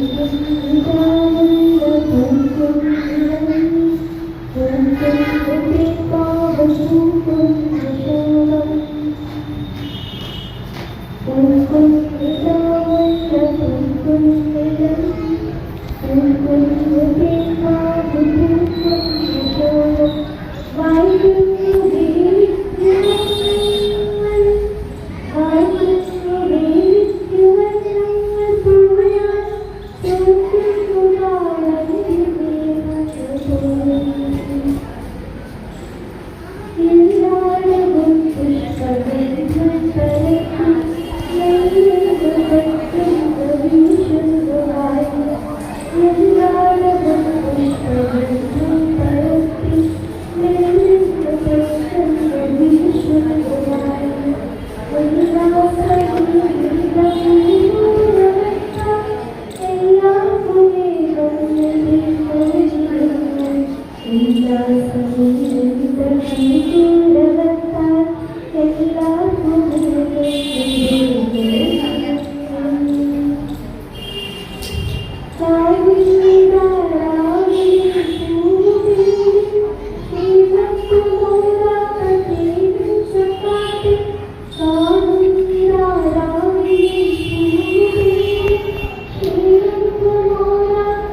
അടുത്തായിട്ട് വിനോദ് കുമാർ എടുത്തുകൊണ്ട് സംസാരിക്കും. എല്ലാവർക്കും നമസ്കാരം. ഇപ്പോൾ വളരെ കൃത്യമായിട്ട് അവരുടെ അവതരികേഷൻ പിന്നെ സംസാരിച്ചു. കൂടുതലായിട്ടൊന്നും സംസാരിക്കുന്നില്ല. എങ്കിൽ തന്നെയും ഈ പ്രവാസികളായ നമ്മൾ നാട്ടിൽ നിന്ന് ഇത്രയും കിലോമീറ്റർ ദൂരത്ത് ഇവിടെ വന്നിട്ട് മലയാളം പഠിക്കാൻ അല്ലെങ്കിൽ നമ്മുടെ സ്വന്തം ഭാഷയിലുള്ള സംസ്കാരം ഒക്കെ പഠിക്കാൻ നടത്തുന്ന ഒരാളുകൾ. അതിൻ്റെ പിന്നിൽ അതായത് നമ്മൾ കുട്ടികൾ മലയാളം പഠിക്കുമ്പോൾ ഈ മലയാളത്തിൻ്റെ ടീച്ചർമാർ, മലയാള ഭാഷയുടെ ടീച്ചർമാർ വളരെ വലിയൊരു പങ്ക് വഹിക്കുന്നുണ്ട്. കാരണം നമ്മുടെ ഓരോ ടീച്ചർമാരും ആഴ്ചയിൽ 1 മണിക്കൂറേ ഉള്ളൂ, ആഴ്ചയിൽ 1 മണിക്കൂറേ ഉള്ളൂ. പക്ഷെ എങ്കിലും ഓരോ ഞായറാഴ്ചയും, കാരണം അവർക്ക് പ്രത്യേക പ്രതിഭകളൊന്നുമില്ല, അവർ സ്വമേധയാ സ്വന്തം താല്പര്യം കൊണ്ട് മലയാളം കുട്ടികളെ പഠിപ്പിക്കുകയാണ്. അപ്പോൾ അതുകൊണ്ട് ഈ ഓരോ ഞായറാഴ്ച മാത്രമേ ചിലപ്പോൾ അതിന് ജീവനുണ്ടാവുള്ളൂ. പക്ഷേ 1 മണിക്കൂർ എങ്ങനെ മാറ്റി വെക്കണം. ആ ടീച്ചർമാരെ ഇവിടെ ആർക്കുണ്ട്, എല്ലാവർക്കും നല്ലൊരു കയ്യിൽ കൊടുക്കുന്ന ആ ടീച്ചർമാർക്ക് വളരെയധികം നന്ദി. അതുപോലെ തന്നെ നമ്മുടെ കുട്ടികളാണെങ്കിലും കുട്ടികൾ അതുപോലെ തന്നെയാണ്. കാരണം ഒരു ശനിയാഴ്ച ഞായറാഴ്ചയുള്ള ദിവസമാണ് ഇവർക്ക് dance class, music class, drawing class, എല്ലാ ക്ലാസ്സും ഇടയിൽ കൂടെ മലയാളം പഠിക്കാനും അവർ താല്പര്യം കണ്ടെത്തുന്ന, അതോടൊപ്പം കഴിയുന്ന സമയത്ത് കഴിക്കുന്ന താല്പര്യം കാണുന്നുണ്ട്. ആ കുട്ടികൾക്ക് വലിയ ഗൈഡ് കൊടുക്കുന്ന ഇപ്പോഴും കണ്ടുകൊണ്ട് എല്ലാവർക്കും ഒരിക്കൽപ്പോലും കുട്ടികൾക്ക് വീണ്ടും നന്നായി മലയാളം പഠിക്കാനും അതുപോലെ നല്ല നല്ല കഥകൾ എഴുതാനും അതുപോലെ തന്നെ ടീച്ചർമാർക്കും മുതിർന്നു കൊടുക്കുന്നു. എല്ലാവർക്കും പ്രചോദനം ഉണ്ടാവട്ടെ. അതുപോലെ എല്ലാവരും നല്ല രീതിയിൽ മുന്നോട്ട് വരട്ടെ ആശംസിച്ചുകൊണ്ട് നിർത്തുന്നു. നന്ദി, നമസ്കാരം. നമുക്ക് അടുത്തായിട്ട് നമ്മുടെ കുട്ടികൾ അവതരിപ്പിക്കുന്ന ഒരു അക്ഷരപാഠ എന്ന പരിപാടി അവതരിപ്പിക്കുന്നത് കാർത്തിക, നിവേദ്യ, ജ്യോതി, അക്ഷര.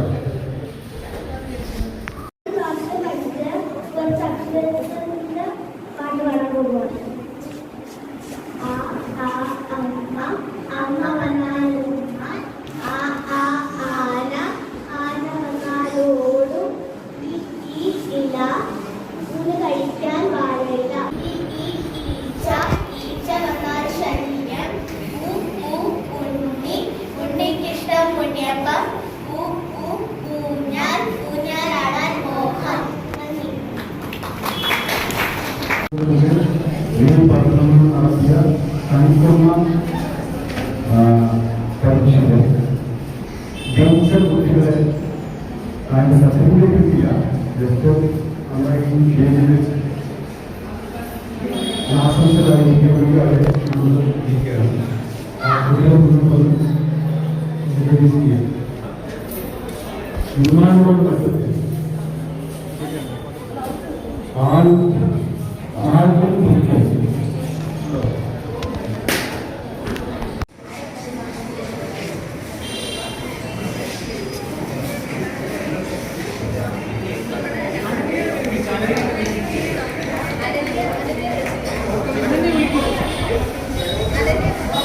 അനന്യയുടെ പേര് വിളിക്കരുത്.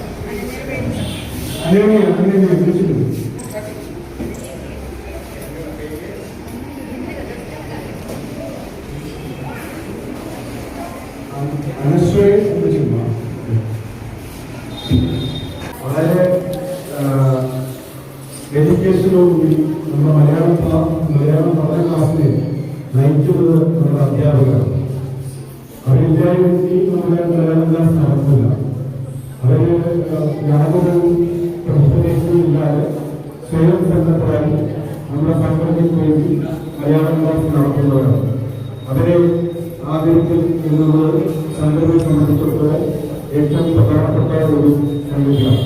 അതുകൊണ്ട് തന്നെ സാധ്യതകൾ കൂടുതൽ ശ്രമിക്കാൻ നിങ്ങളുടെ ഈ മലയാള പഠന കേന്ദ്രത്തിലെ അധ്യാപകരെ നമ്മൾ ആദരിക്കാൻ വേണ്ടിയാണ്. സുബ്രഹ്മണ്യത്തിന് എനിക്ക്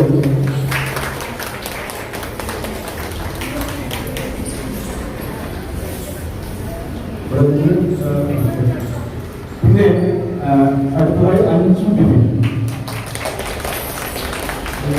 സമാന കോഴ്സുകളോട് മുന്നോട്ട് പോകുന്നു.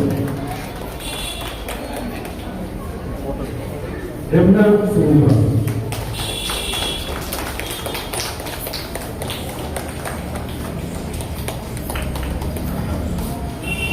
ശ്രീലക്ഷ്മി സുധാ,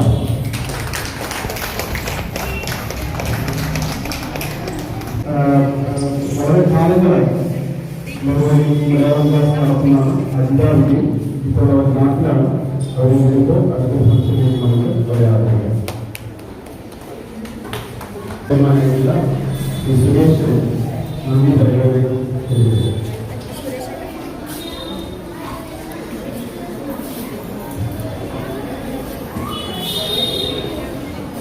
ഹലോ നമസ്കാരം. നമ്മുടെ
നന്ദി പറയുന്നു. ഇതുകൂടാതെ പ്രോഗ്രാം അറേഞ്ച് ചെയ്യാൻ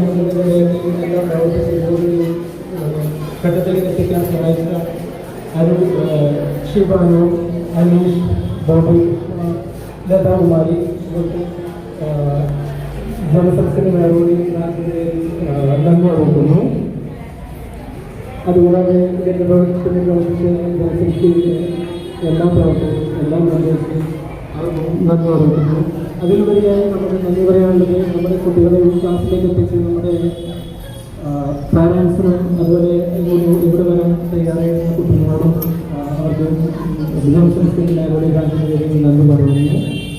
പിന്നെ മലയാളം ക്ലാസ്സിലെ വിജയത്തിലൂടെ ഏറ്റവും കൂടുതൽ പ്രവർത്തിക്കുന്നത് വരുന്നതെന്ന് പറഞ്ഞാൽ പാരൻസ് തന്നെയാണ്. അവരാണ് കുട്ടികളെ മുന്നോട്ട് കൂടുതൽ ക്ലാസ്സിൽ എത്തിക്കാനുള്ള ശ്രമം ഉണ്ടാവുകയും ചെയ്യുന്നത്.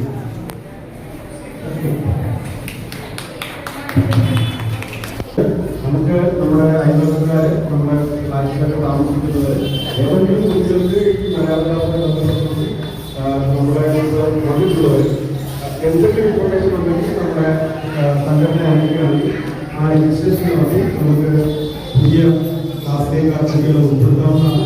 അതേപോലെ തന്നെ ഇപ്പോൾ നമുക്കിവിടെ 4 അധ്യാപകരാണുള്ളത്.